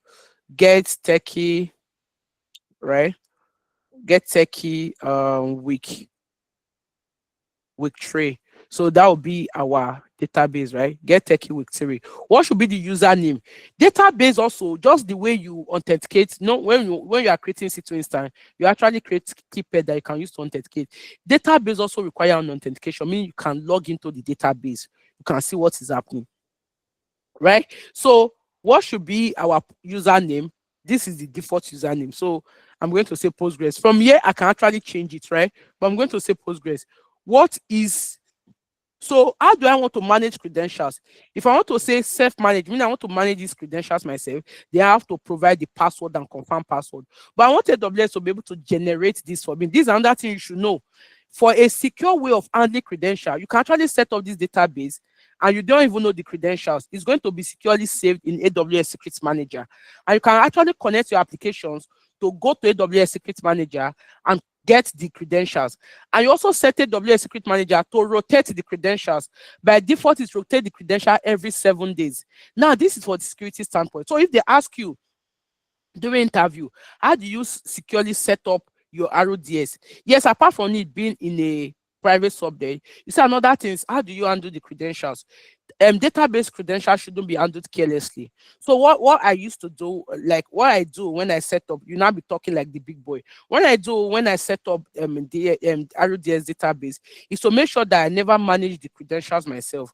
I make sure that AWS manages this credential for me by storing the credential in Secret Manager. And I point the applications to go to the Secret Manager to fetch these credentials to be able to authenticate with the database. And that is not all. I make sure that this Secret Manager rotates this credential every 7 days. Thereby, if for some reason the credentials are leaked, I know it's not going to be out there for more than 7 days, because after 7 days, the credentials are going to be rendered invalid. Are you seeing now? That's a very beautiful way to answer such a question, right? So we are going to leave it for AWS to manage. Then remember encryption, we are going to use the default encryption for this now. Select the encryption key. We are going to leave it at default encryption, right? So that is what we are going to use. We have some encryption key before, but leave it at default encryption, right? So how do you want to authenticate into this? That's another one. You can set up a RDS database and not use username and password to authenticate. You can use Yeah, but it's charged. Yes, it's charged, of course. If you must do things securely, be ready to pay for it also. So yes, it's charged. But if you are using parameter store is free, but you have to handle the credential by on your own, maybe copying it to go and put in parameter store. But your application can authenticate to parameter store and get it. So that one, but parameter store does not do password rotation. Secret manager do password rotation. So those are the different. So you can actually do password authentication, meaning you log in with your username and password, or you can actually do both password and IAM database authentication, whereby you use an IAM to authenticate to that database. So what would have just done, the best practice for us to do is that since we have an application running on EC2 and want to authenticate to RDS, the best thing is actually to just use an IAM for the authentication. Therefore, nobody actually have access to any password. Do you get? But I want us to also log into this database. I want you to see what happened behind the scene. So when we've set up our application and I give you people the URL and you log into this application and you submit information, right? I want us to be able to go to the database and see what is encrypted, what is not. Do you get on a database? By default, your password is encrypted. So even me, that don't know the application, I don't know your password. Do you understand? Except because as an engineer, I know that I use bcrypt or whatever encryption I use for the password layer, and I'm now going to see how to decrypt it. But most times, even your service provider, they don't know your password. I will be saying that on the database. I want us to actually see how this thing work in real life, right? So we will use password authentication. Let's just leave that for now. The instant configuration, can you see? Because I say I beg with free tier I want to, they will restrict me to just what I can have under free tier. So I cannot just run wide and go and where's that? It wasn't not blessed that has 64 gig RAM. I cannot run wide and go and set up 64 gig RAM, right? So I'm restricted to 2 VPU and 1 gigabyte of RAM. The guy is not here today. He's not responding. No. Okay, Blessed says not him. Who is that now? Okay, Blessed is 32 gig. Oh, his God's time is the best. Oh my God, I know how to go and steal the laptop. No wahala. Okay, so that being said, right? Okay, storage type. We want our storage type to be SSD is always faster when it comes to storage, right? So we want our storage to be SSD. Allotted storage. What is the storage you want for this your application? Remember, we are tearing that immediately. So for now, we can start with 20 gig, meaning the database is going to have 20 gig of storage. So no matter the data we are going to generate, 20 gig is more than enough for it. But there is a but, right? If I know that this application is going to do more, I can actually increase. It's because this is also a free tier. It's not even giving me option to configure IOPS and all of that, right? But I can say increase this storage to about 6,000 gig, right? Which is 6 terabytes, right? Of storage. But that is what we have for now. If you go to have additional storage configuration, enable storage auto scaling. There are some times that you want to enable storage auto scaling, meaning as the storage is growing, you don't just want your storage to max out and like I can't take data anymore. You can actually enable auto scaling, which is always there by default, right? Meaning it's going to grow. But what is the maximum it can grow to before you intervene? It should not grow more than what? 1 terabyte. Can you see it now? But to me, 1 terabyte is too big. So we can just say, okay, it should not grow more than 100 gigabyte because we are starting with 20 gigabyte anyway. So it should auto scale, meaning the storage should keep expanding if there is a need for that, right? Okay, so that being said, connectivities, how do you want to connect to this? You want to use this EC2 instance to connect to it. Remember, I told you when you are doing your project, don't set up your RDS in a public subnet. If you don't set it up in a public subnet, to connect to it will be difficult. So if you set it up in a private subnet, the only way you can connect to it is to connect to it through, of course, that's not the only way. There are ways you can connect to it. It's either you set up what we call a bastion host, which is connecting to an EC2 who is in a public subnet. Now that EC2 as a bastion host. So you connect to that EC2, then from that EC2, because they're in the same VPC, you connect to the to your database, right? Sometimes you can even use 2 bastion hosts, like you connect to an EC2 instance that is in a private subnet from an EC2 instance that is in a public subnet, then you now connect to the RDS database. It's just like adding layers of security to it, right? I hope that is clear. Then also, What is our VPC? This is where you set your VPC. So I'm just going to drop down. I don't want to create a new VPC. I want to use my existing VPC. So it's saying generate a new VPC. Oh, that is true. I deleted the VPC. I deleted my VPC. Okay, so yes, I did a lot of things I did. So we don't have VPC. So in your own case, this is where you actually select your VPC, and on the subnet group, you actually select the subnet that you want, right? So, but I want now look at it, public access. I want it yes. In your own case, you are going to say no. Then you face your matter. I'm not going to face it for you. You can't watch the videos to solve it for you. So you have to research and dig deeper. So I'm going to say, yes, I want to have public access, right? So what he's simply saying is that after a database is created, you can't change it VPC. That is true. But look at it. When I click on submit, it's going to create the VPC for me. And then, or better still, I can just go to just quickly duplicate this tab, like, or just come here and do console.aws and just go to VPC. So I come to AWS and I'll create a VPC and I'll just refresh to get my VPC, right?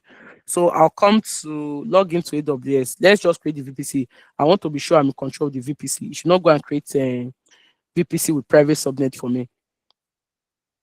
So I'm going to quickly come here and create a VPC, right? Come on. So you can see I don't have any VPC. Can you see it's 0? So I'll come here, click on VPC. Then I'm just going to click on create VPC. But I want it to create VPC and more for me, right? I want it to create.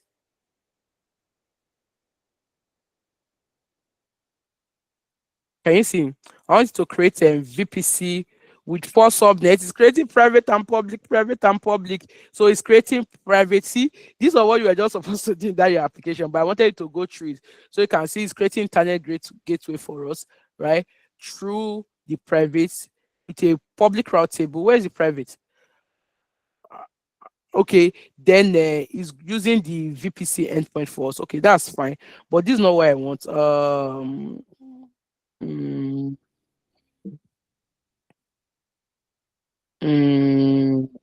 I don't want to use S3 endpoint, right? So it should remove it through internet gateway.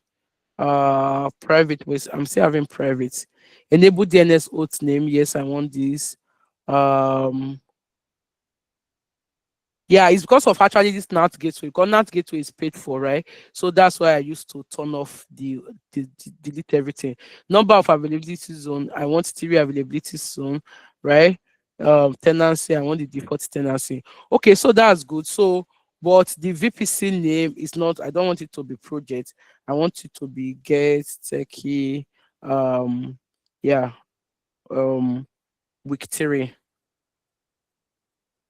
So I want it to be get techie with 3, right? So let's go with this, right? Then yes, let's just set up the NAT gateway, but I don't want us to regional NAT gateway, no.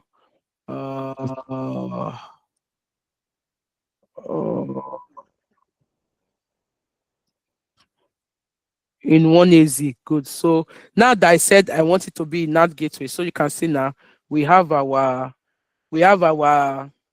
route table, we have our internet gateway, and we have our NAT gateway. So I'm just going to come here and click on create VPC. So you can see it's creating the VPC, creating everything, associated route table. So I'll come back and delete all of this later. NAT gateway take a little of time because it's going to create a NAT gateway with elastic IP and a lot of that. So why is creating that 63%? Let's go back and see our application. Yeah, our application is ready. So I'm just going to download this application. We don't know how it is. Even me, I don't know how it is, but I'm going to download it. I built a production grade Next.js student registration portal starter for you, full stack, client plus server side in one app. Like I told you, when you use Next.js, this is what you get.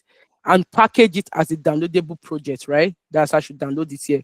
What's included? Next.js app router, full stack app, UI plus API route handler in one framework. Route handlers are the standard way to build custom server endpoints in app router. Then PostgreSQL via Prism, right? Prism migration. So Prism does the migration with initial migration files, right? Auto migration on startup. So when we start up, right, it runs the Prism migration and to create the tables and all in the database file, right? Then student registration. What we have registration, store key registration details in Postgres. Then login, secure password hashing. You know, that's what I was telling you. HTTP only with JWT cookie. Then protected student portal. Student operation login. So the student will see their dashboard, they will see their profile update, then they will see their course registration semester base, then they will see their registration history, what they've registered for before. Then audit login for key actions, right? Then EC2 deployment will deploy it even has deploy EC2.md, engineers save this and this and this. So database environment variable. So what we need from this database now is database URL, your RDS database connection string. It's not asking for credentials. The app is already wired, so it can connect and apply migration on startup. For AWS RDS Postgres, I've included an example connection string using SS mode require example.env, RDS support CLS and all of that.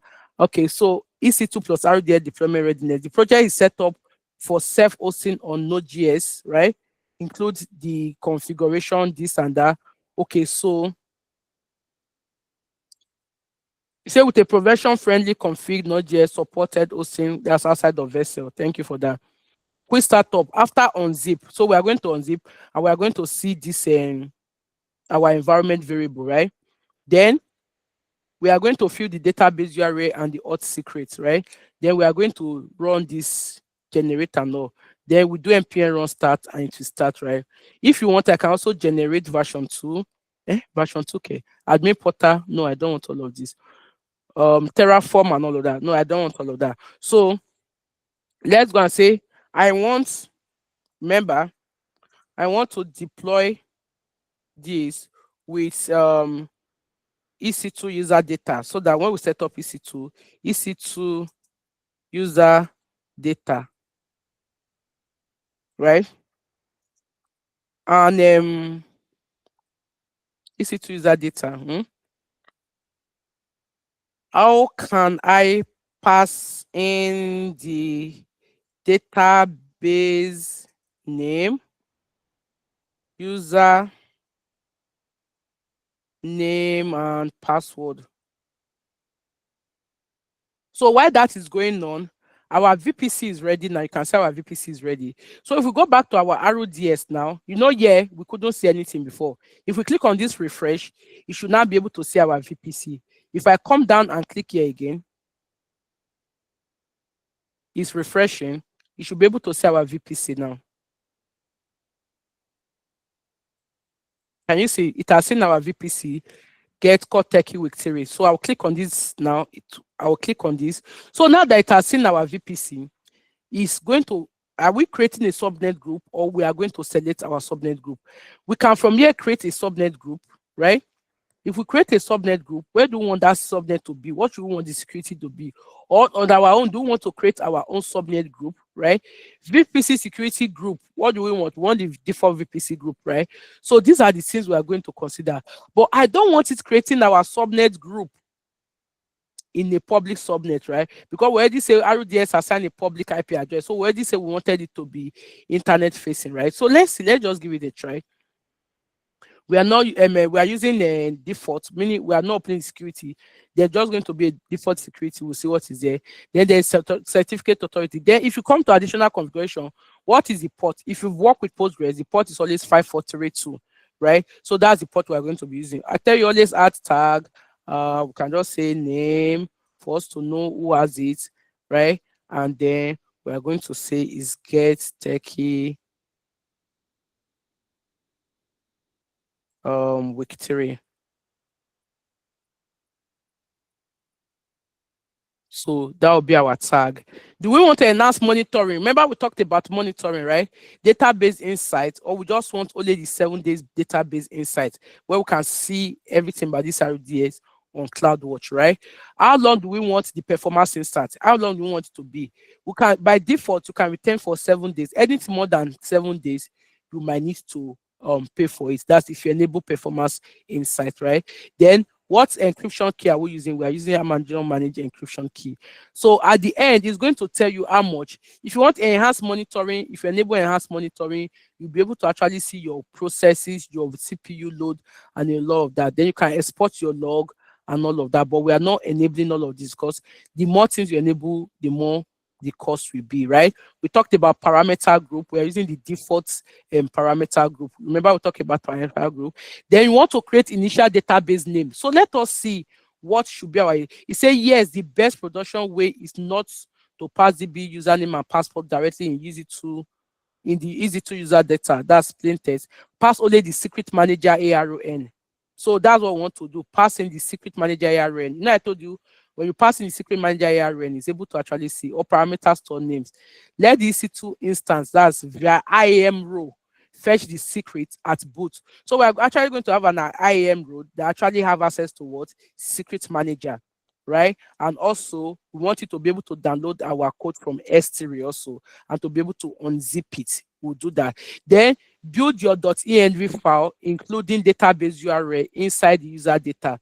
Your app only needs the database URL and the auth secret, right? This auth secret will be the secret manager. So you say even if I will sit together, can we understand? Am I too fast? They Kind left of me. a bit, yes. Yeah, a bit fast. Okay. No, I'm just trying to explain what we have here. Okay. Yeah, please can always catch the replay, right? I'm just trying to work with time also. Okay, thank you. So your app only needs this. So even if you store DB name, DB user, and DB password separately, the EC2 startup scripts can combine them into DB URL, right? So recommended application, because we say it's a production save, right? DB, store DB credential in AWS secret, create a DB called DB credentials. Okay, create one secret, e.g., put student portal DB this with a JSON like this, right? Then attach IAM row to EC2 instance, give the instance permission to read secrets, right? So we'll give it permission to read secret and to be able to decrypt secrets. So remember me to give it a key management role and lot of that, right? Then pass only the secret ARN in the user data, right? The user data fetches the secret and writes the .env. So example EC2 user data, that's for Amazon, Linux, and what have you. So this is what we have if we are using Amazon Linux, right? So the script will fetch the DB credentials from secret manager, build that the database URL, write to the env, run prison, and run this .NET app, right? So this is what we will have. You can see the app directory, that's the directory where we want the student to be. This one cannot be our if we upload this app now to S3, so we can actually have our app directory to be in this S3, right? So like this is where we are creating for our app directory. That's what I mean. Then our environment file, we want it here. Then secret ID. Are you getting now? We want our secret ID here. Then region. Okay, this is a secret student portal prod or the full name of the ARN, which is what we have, the ARN. Then our region is EUS2, right? The option now we can log startup for troubleshooting, right? Then installing dependency, we install the dependency, install CLI. So see what we want to do, right? Now see, this is when it actually echo the DB and have the database.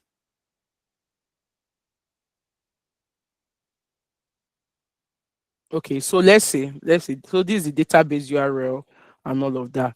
Okay, so this our user data is more true. Important fix in the script before the Python line, export the password so Python can read it.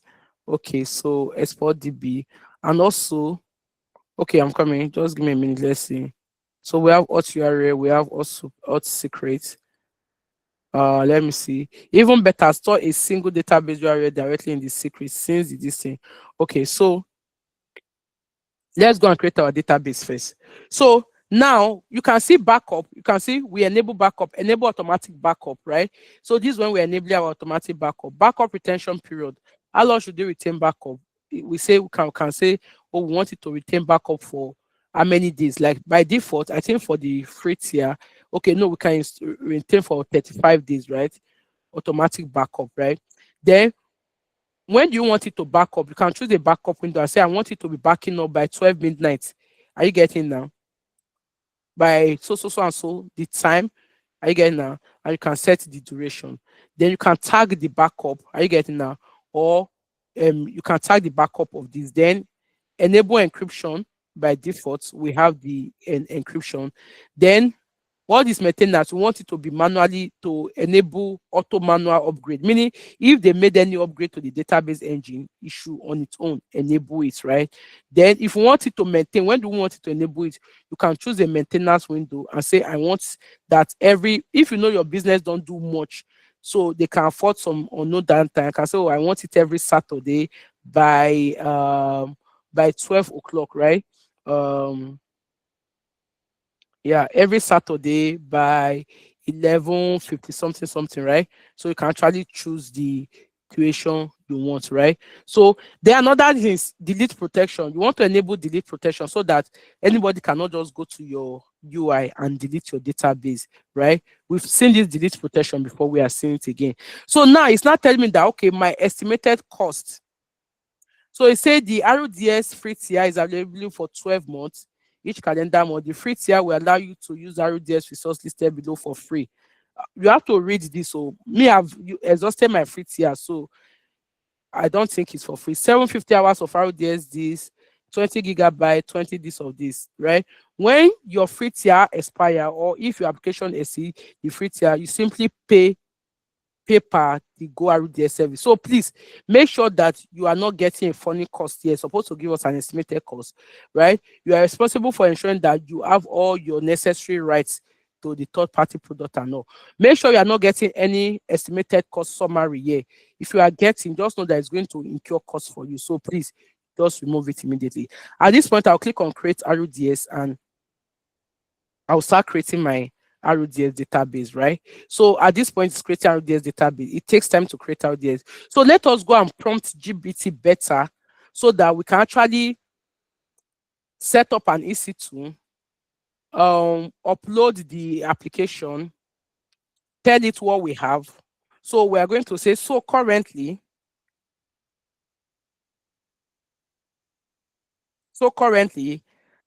I have my DB RDS credentials in secret manager, right? And I want to upload the zip file, you have just provided,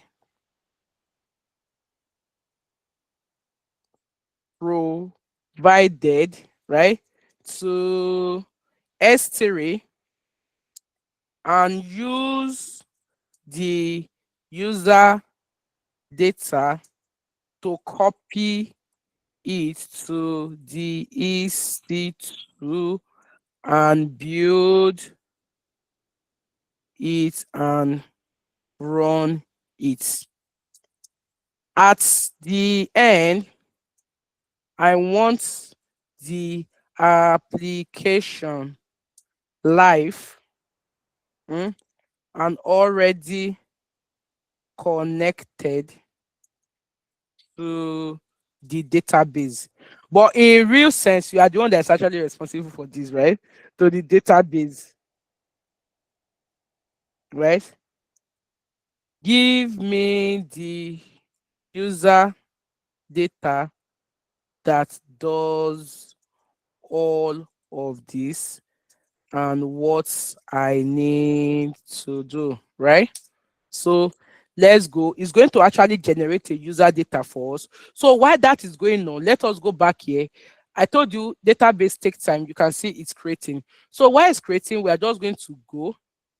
Wait, oh, it's creating. Hope it's not creating in a private subnet. Let me go back and see.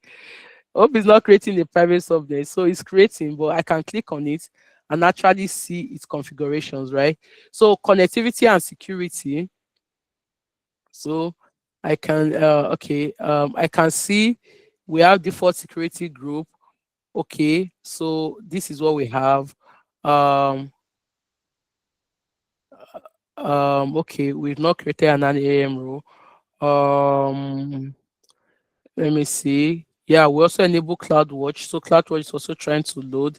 It's not loading yet. So we can't see logs and event now, but we can click on configuration. It's not ready yet, so there are some things we will not see. We can click on configuration and go down this configuration. We should be able to see our app. You see, it's stored in secret manager.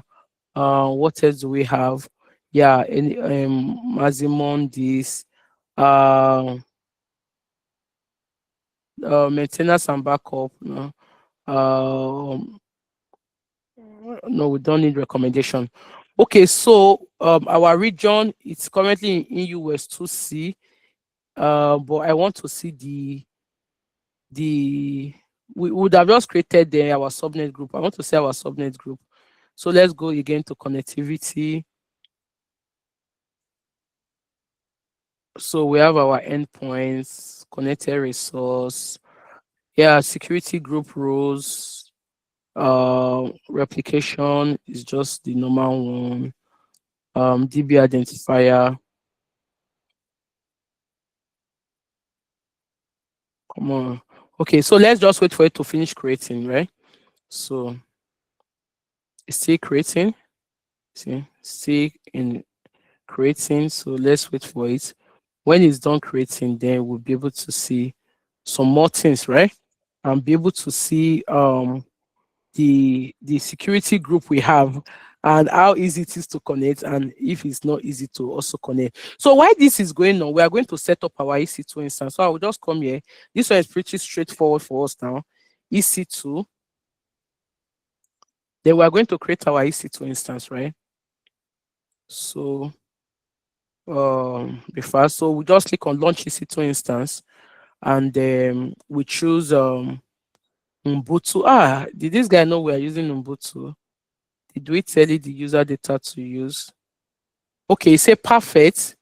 That's a solid deployment pattern. You already have RDS credential as security manager, and your EC2, come on, and your EC2 user data, and you want your EC2 user data to download the app, download your app from S3, unpack it in EC2, fetch DB credential from this, build the TMV, including database URL, install dependency, build this, run Prism to migrate, create stable if not exist, then start the application and keep running, expose nginx on this. Say that is exactly how I'll do it for production style. Don't mind this guy. What you need to do before launching your EC2 instance, upload your application to S3. So we're going to upload our application to S3, right? We are going to upload it to our S3. We are going to create a bucket, or we can use the bucket we have before, right? To just upload the application to S3. You will use the S3 URL, then confirm your DB secrets format in this, right? So I think your secret should contain at least 2 keys. These keys, RDS generated secrets usually already do. It has oath, it has port, it has username and password, right? But I don't think it has DB name, to be honest. So if we check this JSON format, we can see that. So let's go to our RDS. Let us see what we have. Let's go back to, we can actually from here go to our secret manager, right? And actually see what we have on secret manager regarding this. Are we still together? So on secret manager, right, if you actually want to retrieve our secret, right, once you click on retrieve secret, right, you can actually see the plain text. This is what we have: username, Postgres, password. You can see the long string of password, right? So when I say rotation, you can see this is actually where rotation is. See, rotation is enabled for every 7 days, right? So this is actually what we have, right? Then we can actually also see how to use it for both Java, JavaScript. That's the sample code, and now we can use it. But I can't say, okay, for JavaScript, which is where our own fall into, this is how we can use it, right? So we are going to tell it now that, oh, we only have a username and password. Where is it? When we retrieve secrets, we only have username and password, right? So this is what we have. Don't ever copy this one to go and give GBT, but just say, oh, it has just username and then password. So go back here and say, so it's saying that it's supposed to have all of this. So we're going to say secret manager only has the user name and password for the database, right? So I'm doing all of this so that you will be able to do it, right? So that's what I'm just, you can see me querying, giving feedback, giving iteration for some of you that want to go this vibe coding route, right? So that's why you see me doing all of this. So now it's going to know that, oh, secret manager only has so let's see.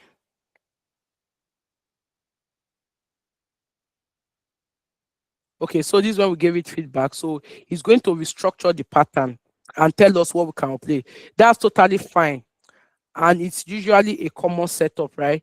If your secret manager only contains DB username and password, it should not only be username and password, though.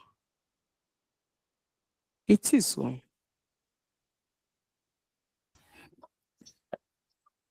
It is to have it's supposed to have the connection string, but it's not having. I'm even surprised it's not having. It used to have connection string and all of that before, but it only has username and password. So fine, let's work with that, right? So you say if it only has username and password, then the EC2 user data should get the other DB connection value from somewhere else, right? So DB endpoint, which is the host, we can pass in the host, then the DB name, pass in the username or Terraform variable. We're not using Terraform. Then the DB port, then the DB username and password can be fetched from the secret. So the secure production pattern could be that secret manager has username and password. User data, we're not using Terraform, has host, DB name, and the ports because they are not really sensitive, right? Then we have the app secret, which is the hot secret sensitive. We can also keep this one in a secret manager. So he said the best approach for your current setup, since you already have secret with username and password, add the zip to S3. Then we have S3 plus RDS deployment target, right? We should use this pattern, pass this in the user data or Terraform. We're not using Terraform, come on. So we have AWS region, the S3 URL, the DB secret ID, which is the DB username and password, right? Then the app secret ID, then host username and password. Then we should update our user data with this username and password only. Okay, that's fine. So this is our user data. So let's see what we have. I'm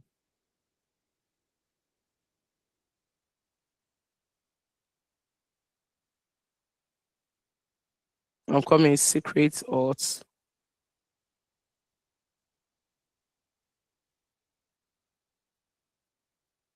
Coming. So our RDS we are passing credentials and now we have DB name. So we'll pass the DB name, right? Then that's another thing. Just hold on. Then we have the app settings whereby all of that. Then we enable login. Then we do all of this. Okay, you know what? We are just going to do that anyway, right? We are going to do this. I want to see the variant that we are using. Is obvious. Okay, app gets. So we are using a Ubuntu. So we'll set up an Ubuntu server for that, right? Then yeah, we download our AWS CLI. But this AWS CLI doesn't work. So we'll just use that snap install AWS CLI, right? And remove the entire if command. Then we install Node. then we do a lot of this. Okay, so I'm just going to do this. Then we are going to come to our EC2 instance. So we are going to call it student registration portal.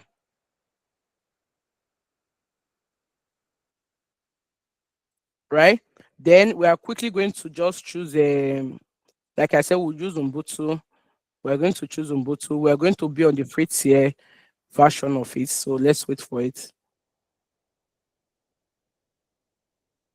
Come on. Okay, so we are going to be on the free tier, right? Then okay, we want keeper, right? We can still use this get techie keeper. Then networking. Now we are going to edit this networking. I don't want complication in my life. So we are going to have this networking, but look at the subnet I'm going to use. See, by default, it chose private subnet, but I want to put it in a public subnet. Please, I don't want edit, right? So I want it in a public subnet, right? So that I can easily connect to it. I want to assign IP to this so that we can share the IP for us to check. Then, yeah, launch wizard one.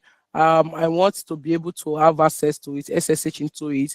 I want to be able to also open ports, HTTP ports, so that we can actually have access to the traffic, right?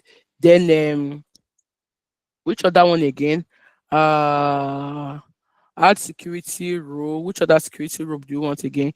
Yeah, we actually want to allow database, but let's leave that one first.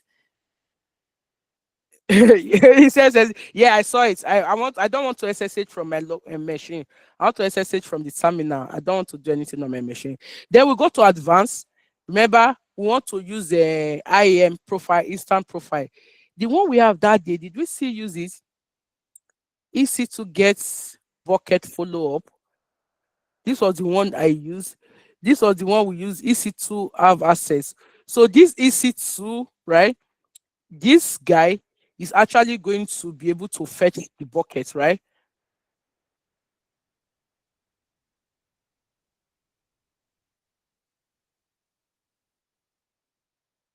He's going to fetch the bucket. So this guy have access to fetch bucket. But this role, I want to work more on this role. I want to give it more access so that it can not only fetch bucket, it should be able to have access to secret manager, and it should also be able to have access to which other thing are we having access to again. Okay, so I will give this one some permissions now, right? So that being said, then you see that our user data, I'm just going to come here. We are going to paste this user data, but we are going to work on it. We can't just paste it and leave it here like this, right? So this is when we work on the code, and we are going to see. So we have this our configuration. First of all, we need to get our application to S3 buckets, right? So I'm just going to come here, duplicate this so that we have I'm going to go to S3 from here, and I'm going to upload that application into S3 bucket, right? So I'm going to go, where is it? So I'm going to come here and type S3. Most of you that have done your institute work, this one should be very familiar now. So we'll go to S3, and I want to just upload what we have. We don't know what we have, but we are going to upload it into S3, right? Oh my God, we've overshot time. I'm trying to be fast, but we've overshot time. So there's where is it? Okay, let's put it in which of the bucket should we use now?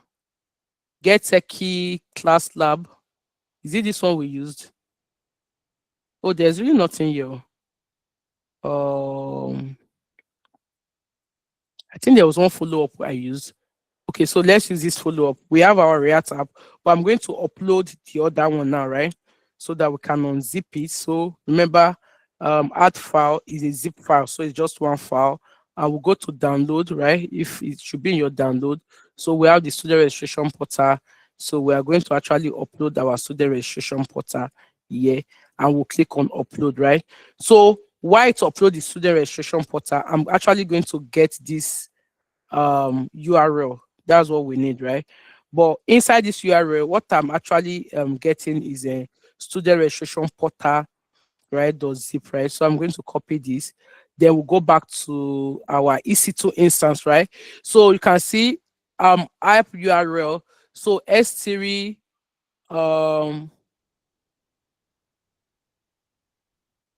your S3 buckets I'm coming artifacts.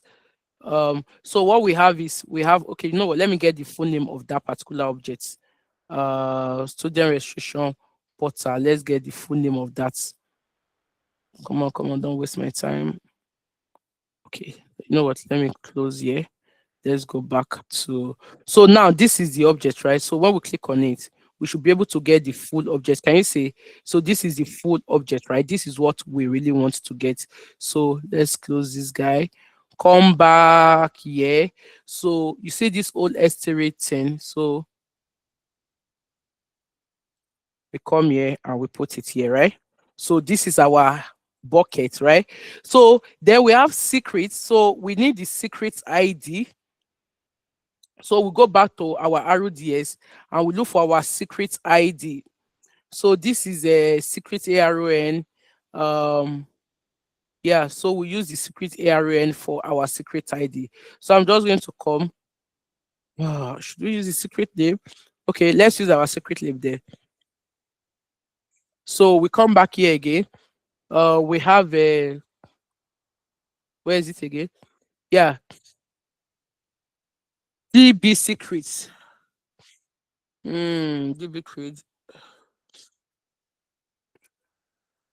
I'm coming. DB app secrets ID student portal show this. So DB secret ID. Okay, fine. The RDS connection. Let's leave this one first. I don't. Hopefully, we are going to encrypt it somewhere, but I can't find where we are passing in. So this is the host, the name, and all. Then the app settings, the app name. Then we do some login. Then after that, we export some front end non-interactive. Then we run this. Then we install our engineers. This AWS CLI, I told you this will not work for it. So I'm going to remove the whole of this code and I'm just going to do snap install AWS CLI, then dash classic. Okay, so that's what we have for this. Then here is when we install our Node.js. Then we check our Node version. Then the app, right? So this is actually when our user data we get our own directory. Then we make directory called shared. Then we get the base. Then yeah, then we clone this. Then we download the app from S3, right? We pass in the region. We unzip the artifacts. Then we detect the project's name. Okay, then the release directory. Then we are going to error. If not, there's an error. Then we move it to the current directory. Then this is where we fetch our DB credentials. Okay, so DB ID is DB secret ID. So we need to go and pass in this DB secret ID. So let's go back. Let me get the DB. Where is it again? The DB host name. Another thing is that we also need to connect to the DB and create the DB because there's actually no initial DB. So for this purpose, I'm just going to bring up my PostgreSQL. So we are going to have Postgres. So or let me use pgadmin. Sorry, I have pgadmin here already. So I'm going to have pgadmin. So pgadmin is kind of an a client app that you can actually use to connect to your database. So what I'm going to be doing, I want to connect to that database we created, right? I want to that RDS we created. I want to connect to it and create database inside of it, right? By default, it actually has just one database called Postgres, but I want to create my own database on it. So I'm going to give the database name student portal, right? So I want to log in, create a database called student portal on it, right? So my pgadmin is starting up. When it starts up, I will show you how we can connect to that, right? Then the host, I'm coming back to my RDS. Now you can see RDS is ready, right? So now I can actually see some connectivity. What is my host? See, it's telling me export. What is the host? This is the host. Can you see it? So this is the host. I'll be grabbing this host. I'll come back to my user data, right? Where is it? Host.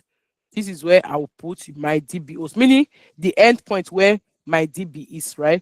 So that is actually my DBOs. My port is 5432, and my database, I'll be creating the database once I log in, call this, right? Then the part I don't, students secret ID, DB secret ID. So let me ask, what should be this DB secret ID, right? Because that part is not clear. So any part that's not clear, you can only just come back and ask, okay, what is this, right? So let me see. Okay, so at the end, we're going to have this environment variable. So good.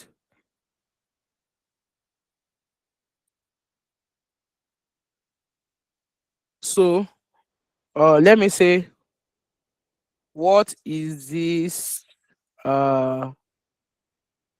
What is this DB secrets ID? Let me just put it.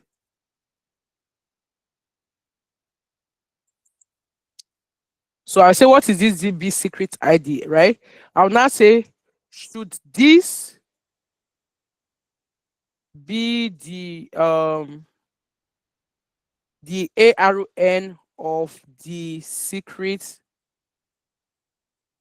manager with the DB credentials, right? So I'm asking this for clarification. Then we can go back here. So we need to find out what this DB secret ID. Then this auth secret is just normal app secret ID. Also, we need to find out. It's recommended, but what is it? Should we also create it, right?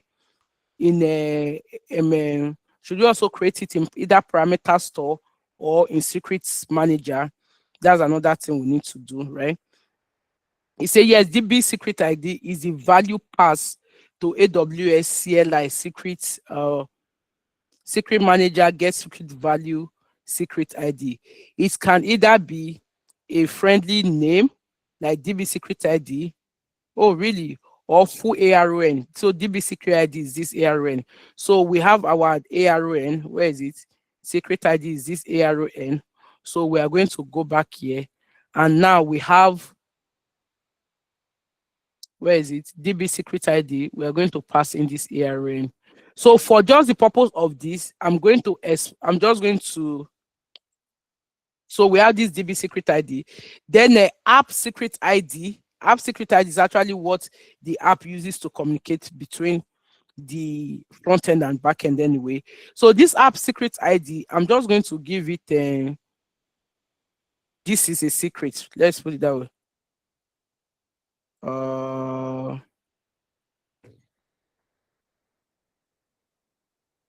Or it can just be any JWT random key anyway. So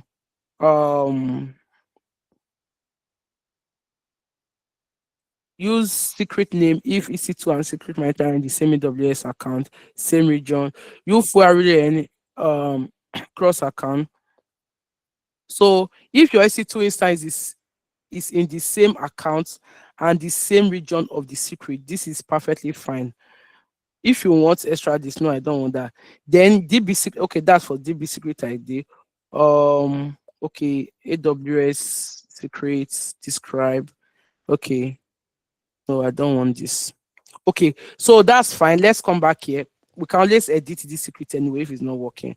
So let me give this one 1, 2, 3, 4, 5, 6, 7, 8, 9, 0. Let me do this, right? Okay, so that being said, I think we should have everything. Oh, yes, we want to connect to our database. Now, see, I have what we call a Postgres admin. I don't know if I can zoom out on this. Let me see. View, zoom out. Yeah, zoom in. Sorry, I can zoom in on this so that you see it. Zoom in. Oh, is it working?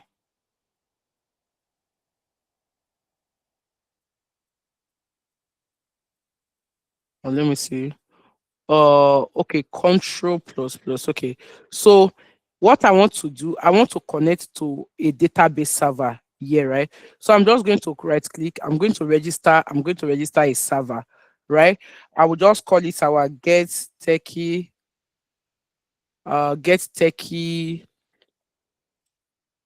RDS, right? So that will know. But what's the connection? I need to enter the connection string, right? So I will go back again to I'll go back again to our RDS. Then so where I'll go back to our RDS. See, but the only way I can connect is if I allow my IP. In as much I told you is on a private subnet, right? I also need to allow my IP for me to be able to connect. And I can do that by going to the security group of this instance. And I'm going to be opening port 5432, which is what I want to connect to. And I'll allow my IP on that, right? So let's see. Come on. So this is the security group ID. I will click on here and I can now edit the inbound row, right? So I'm going to say I want to add a row. I want traffic for Postgres because this is a Postgres server. I want traffic for Postgres and I want it to come from my IP. So it picks my IP and I'm going to save rule, right? So now that being said, if I come back here and I put in the, right, the host name, right? My username is this. Then I'll go to secret manager and get my password. I want to connect remotely. I even say if I'm able to connect to this database. So I'll go back to this and I'll click on retrieve secret. Remember, okay, the secret is already here. Username is Postgres. This is my password. I'll copy the password, come back to my own local and actually paste it here.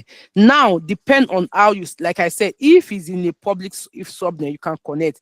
If it's in a private subnet, you cannot connect. And it's so obvious, this guy is in a private subnet. And that was my concern before. So I'm just going to go back.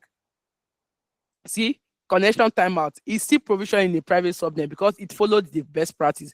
Can you see? We have the username, the password, but you can see connection is timed out because I don't have the ability to be able to connect. So you see, so what I will do is to now go and modify.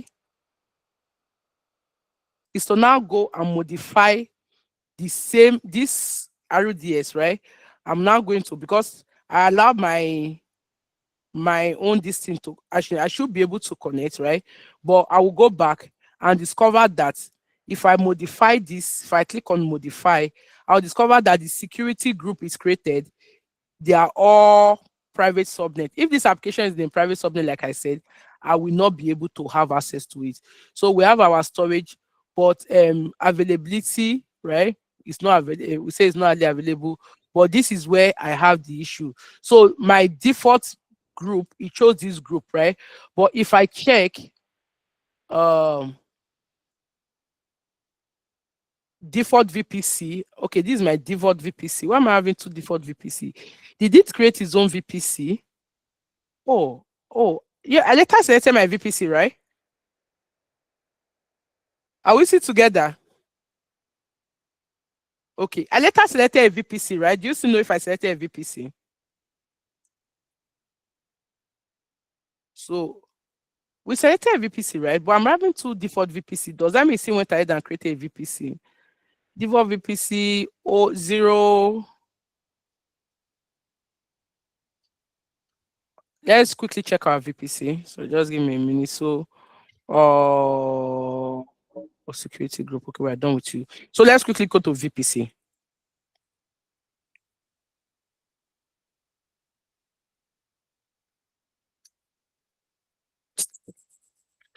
Do we have more than one VPC? I'm seeing two VPC and I can't really tell. Yeah, it's one VPC, right? Okay, so we have one VPC, right? Good. Then what we're checking for was a subnet group, right? So let me check the subnet group that it actually belongs. So let me see. So if we have, I was at 0OD144, right? So what were we having here? OD144. So this is it, right? But where is this one coming from? I don't know this guy. This is the one we have, which is our default VPC, right? Then we have a security group, which is the default, right? Then certificate authority, additional configuration. We say we want it publicly accessible, and this is our port.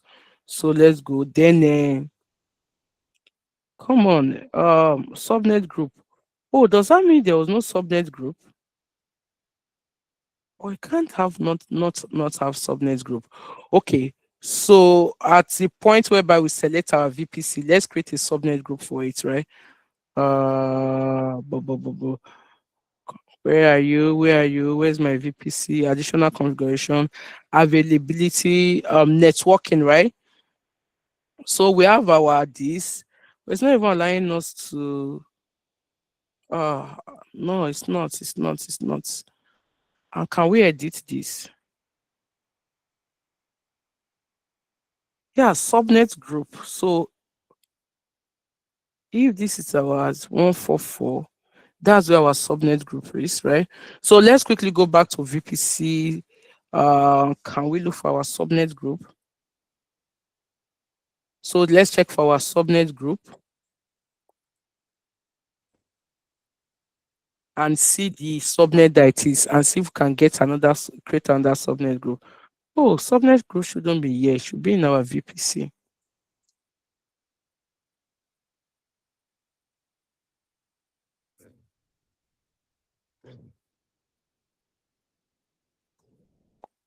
See why I wanted to just create my own VPC and subnet. Okay, so we have, how many subnets do we have? We have 6 subnets, right? I'm going to do something, right? So we have private, private, private. So let's do this: private 1, private 2, private 3. I'm going to do something. I'm going to delete subnets. Some subnet cannot be deleted because we are using it. Yeah. Where are we using this guy? Subnets have network interface that cannot be deleted. So we can see we are using a private subnet. Therefore, we will not be able to log in to our so we will not be able to log in. Let us now trace the private subnet that we are using. We are using this particular private subnet. This is the subnet we're actually using. And we can actually see who is using it. Oh, come on, the flow log is not showing. The flow log is not showing. We should be able to see from the flow log. We can't see anything from the flow log. Okay, so let's go back to we should be able to modify it, but I'm surprised we can't modify it. Subnet group. Okay, let's see this and see if I move it from this subnet group and see. So let's continue. We want to apply the changes immediately. We are sorry, your request to modify DB instance has failed. Cannot create a publicly accessible instance. The specific VPC has no internet gateway.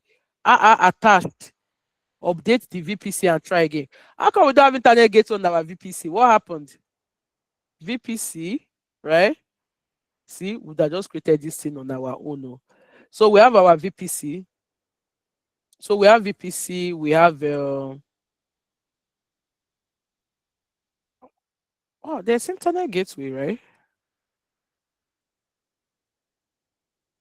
There's internet gateway. So why is it not creating?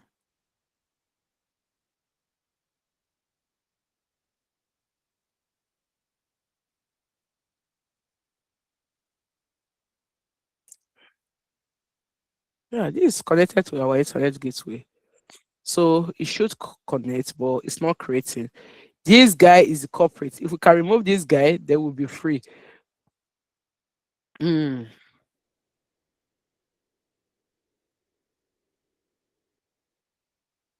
See? Welcome to my world. So it cannot. So let's go back. Let's see what should be the issue. Come on. And it's not even allowing us change the network type. This storage configuration, availability, configuration. It's not allowing us edit any configuration here. So if we do this, right, it's not letting us change to this. It's saying there's no internet gateway. We need the default security group. We've already worked on that. Okay, let me look for this. Come on. Come on, let me copy. Please. I can't copy.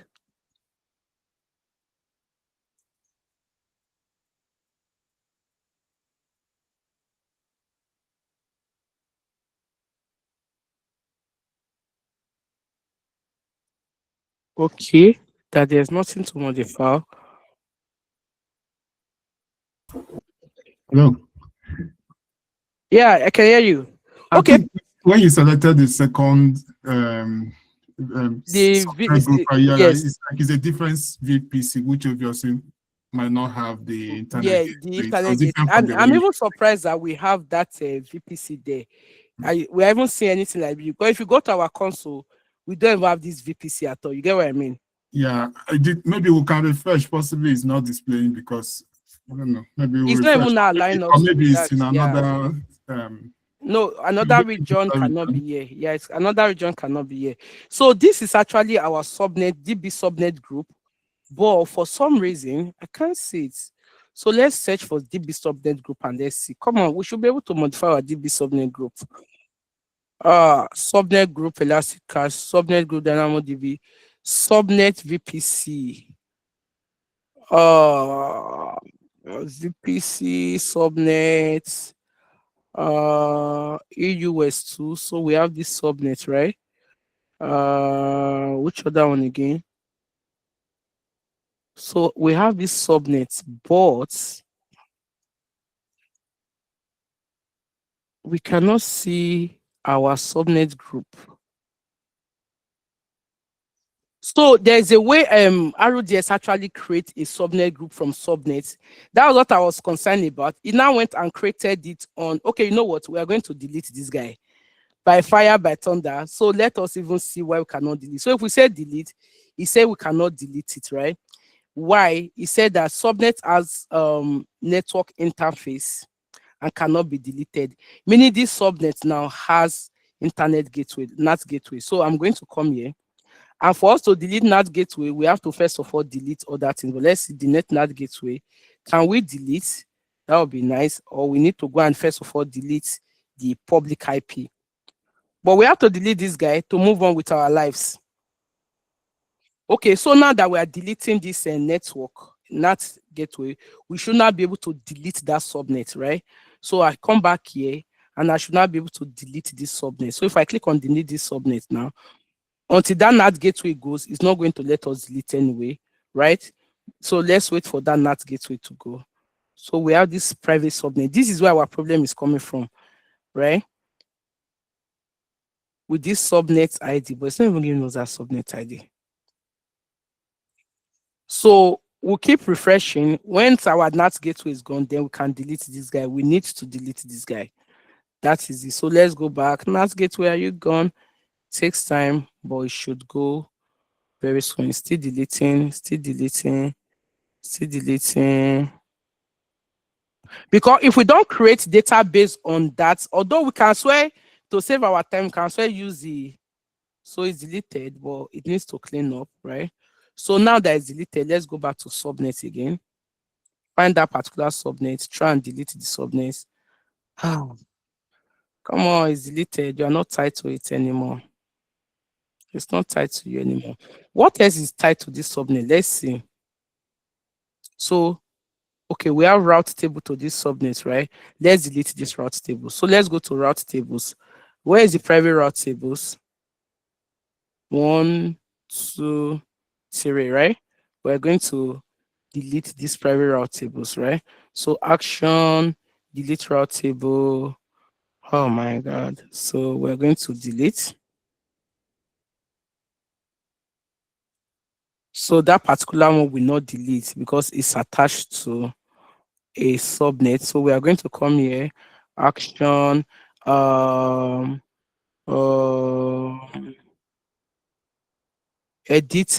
subnet association. So we are going to remove this subnet from the route table, and now we are going to delete this route. Oh, we are going to edit it, right? So it's no longer associated now. So we are now going to delete this route table so it can go now, right? Come on, there's no association again now. Where's route table again? Subnet, route table. We don't have any association. We've removed you. Oh, we didn't remove it. Let's see.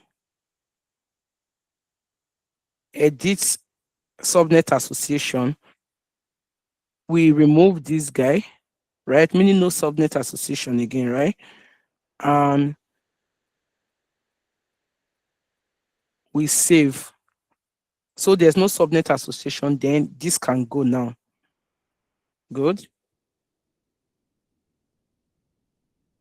Okay, so now that we've deleted this, so we should go back to our subnet, because you see, then we should be able to like delete this subnet now. Let's see. Let's see the network interface that is connected to that is making us not able to delete it, because the EIP should be gone now that the NAT gateway is gone. But let's see. Okay, so we still have ENI. So we are going to delete this ENI, which will tell you it cannot delete until you deassociate it. So we are going to come here and deassociate address, right? So we're going to, it said what? Public IP deassociate. Yeah, we're going to deassociate this. Oh, I cannot deassociate. Come on. So oh. Did we provision our EC2 instance? No, we've not even provisioned the EC2 instance, have we? We've not, right? We are still setting it up. We are still setting it up, so we've not provisioned it, right? So this network interface can go. The associate address, right? Network interface, like what public address does it have? It has from this range to this range. So why is it not deassociating? Fail to deassociate public address from the network interface. You do not have the permission to access specific resource. Okay. Mean there's an admin, I don't have the permission. That's nice. Okay, so let's go back. That's where the issue is. It's tied to DNI is tied to the. So the only way we can actually go about this, let's go to EIP and see. The only way we can go about this, did I leave EIP running the last time? Is to delete the EC2 instance, and see, we cannot even release one. So let's release the one we can release. But we cannot release this one because this one is actually associated to our NAT gateway, which we've deleted. Our network interface. So the only way we can actually do this, the easiest way, is for me to go back to this RDS, delete it, because I want to have access to that RDS so that I'm able to create an application. Do you understand what I mean? I want to have access to the so that I'm able to create database. I want to be able to log into that RDS. That's why I was telling you that I will provision my own on the public subnet for easy access. But yeah, this is what I'm expecting to happen to you guys, and you have to figure it out. But unfortunately, it also happened. It happened to me, right?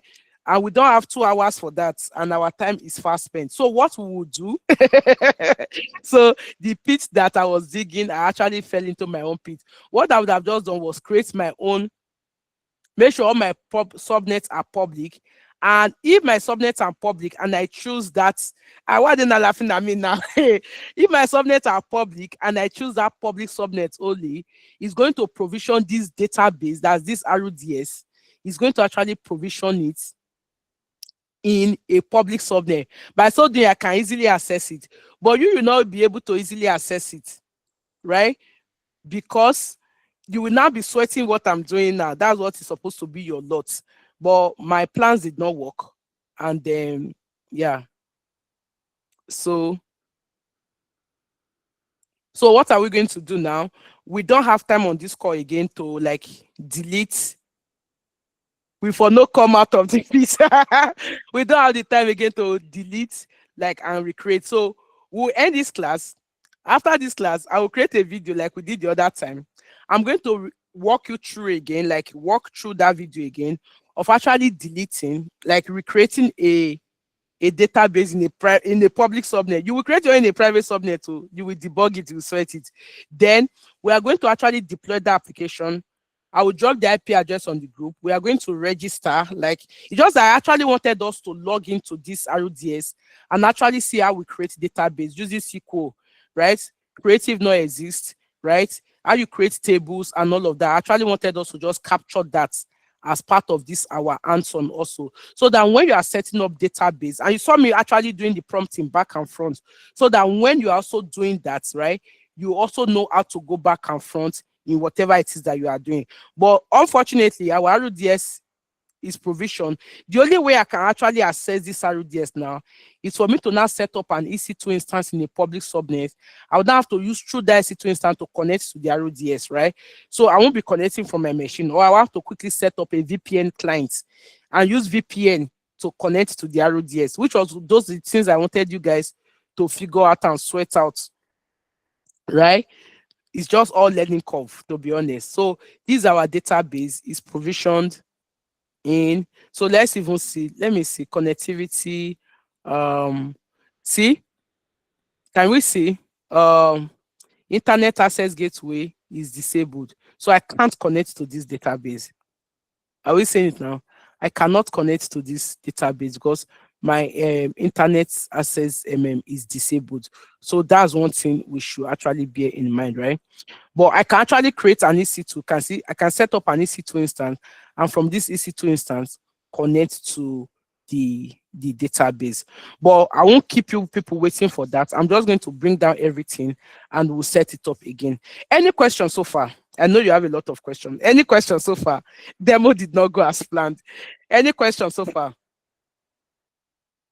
Yes, let's talk. Yeah, I'm lost too. Oh, thank God you are even lost, because we have to start afresh now. Do you get? So Yes, so it's it's a good thing that you are lost, because we have to start afresh and reset up everything and make sure that we provision our what's it called, VPC, before any other thing is being done. So that's what we'll make sure we do. So it's a good thing that we are lost. So this is the subnet group, and this is our subnet group. So this is what we have, right? Which subnet group were we connecting to? We're connecting to this one. But if I check the subnet that are in this subnet group, you can see that is in this, right? So if I come here, I should be able to have edited, like I should be able to edit, but I'm not able to edit this subnet group. Can you see? So I'm supposed to be able to edit this subnet group, and it went to now provision itself in this one. This one, gone. It picked the like the private subnet, and that's where it's provisioning. Because I did not actually specify, it now provision itself on this subnet group. So I should be able to actually edit this subnet group. Do you understand what I mean? And then, yeah, I should be able to. Wait, just hold on. Yeah, edit. Good. So I should be able to edit this subnet group and remove the particular stubborn edge subnet. Where is it now? So if I remove this subnet now, good. I should have this subnet, which is my three private subnet and public subnet. We are sorry, your request to modify the DB subnet group has failed. For some of the subnets to be deleted are currently in use. So it is being used by the database, so I cannot delete it. Do we understand it now? So it's either I do this or I go to another subnet group and I change my subnet group, which was this one we're seeing. But you see, this one is subnet group from another default VPC. So I will delete this guy because we done is then I will create a new subnet group, right? So we'll call it public subnet group. Let's put like this.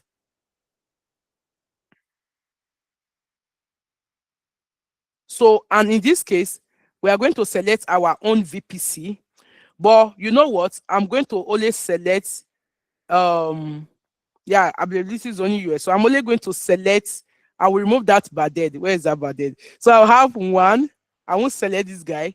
I will have two, and I will have three, right? So I've created my own subnet group now. So I'll click on create, right? This is a public subnet group, right? So let's do this. Then we'll create our subnet group. Now, when we create this subnet group, we can now go back to our database, modify this database, and we'll switch the subnet group, right? That was where the other one was coming from. And we'll switch the subnet group. So when we go back to, where is it now? Where is it?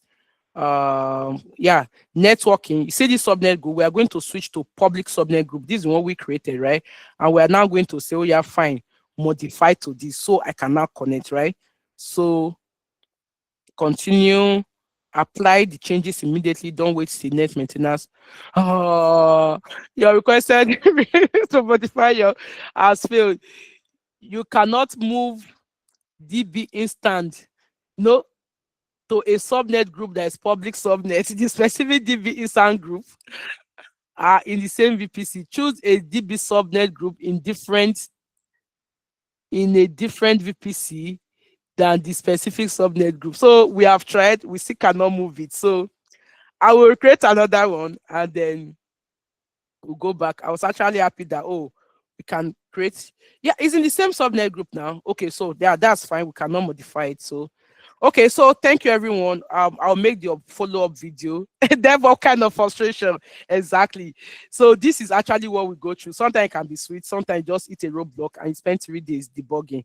But I know where the problem is. Or another way is, like I said, set up a bastion host, but we don't want to go that route because I wanted simplicity. I wanted us to be able to see. So I'll create a follow-up video either today or tomorrow, and we're actually able to follow up with that. And with this, you should be able to actually do your week 3 project. Okay, thank you everyone, and see you in the group. Bye. So I'm going to stop recording. Should we clap or should we laugh? Laugh. Laugh, laugh, laugh, laugh.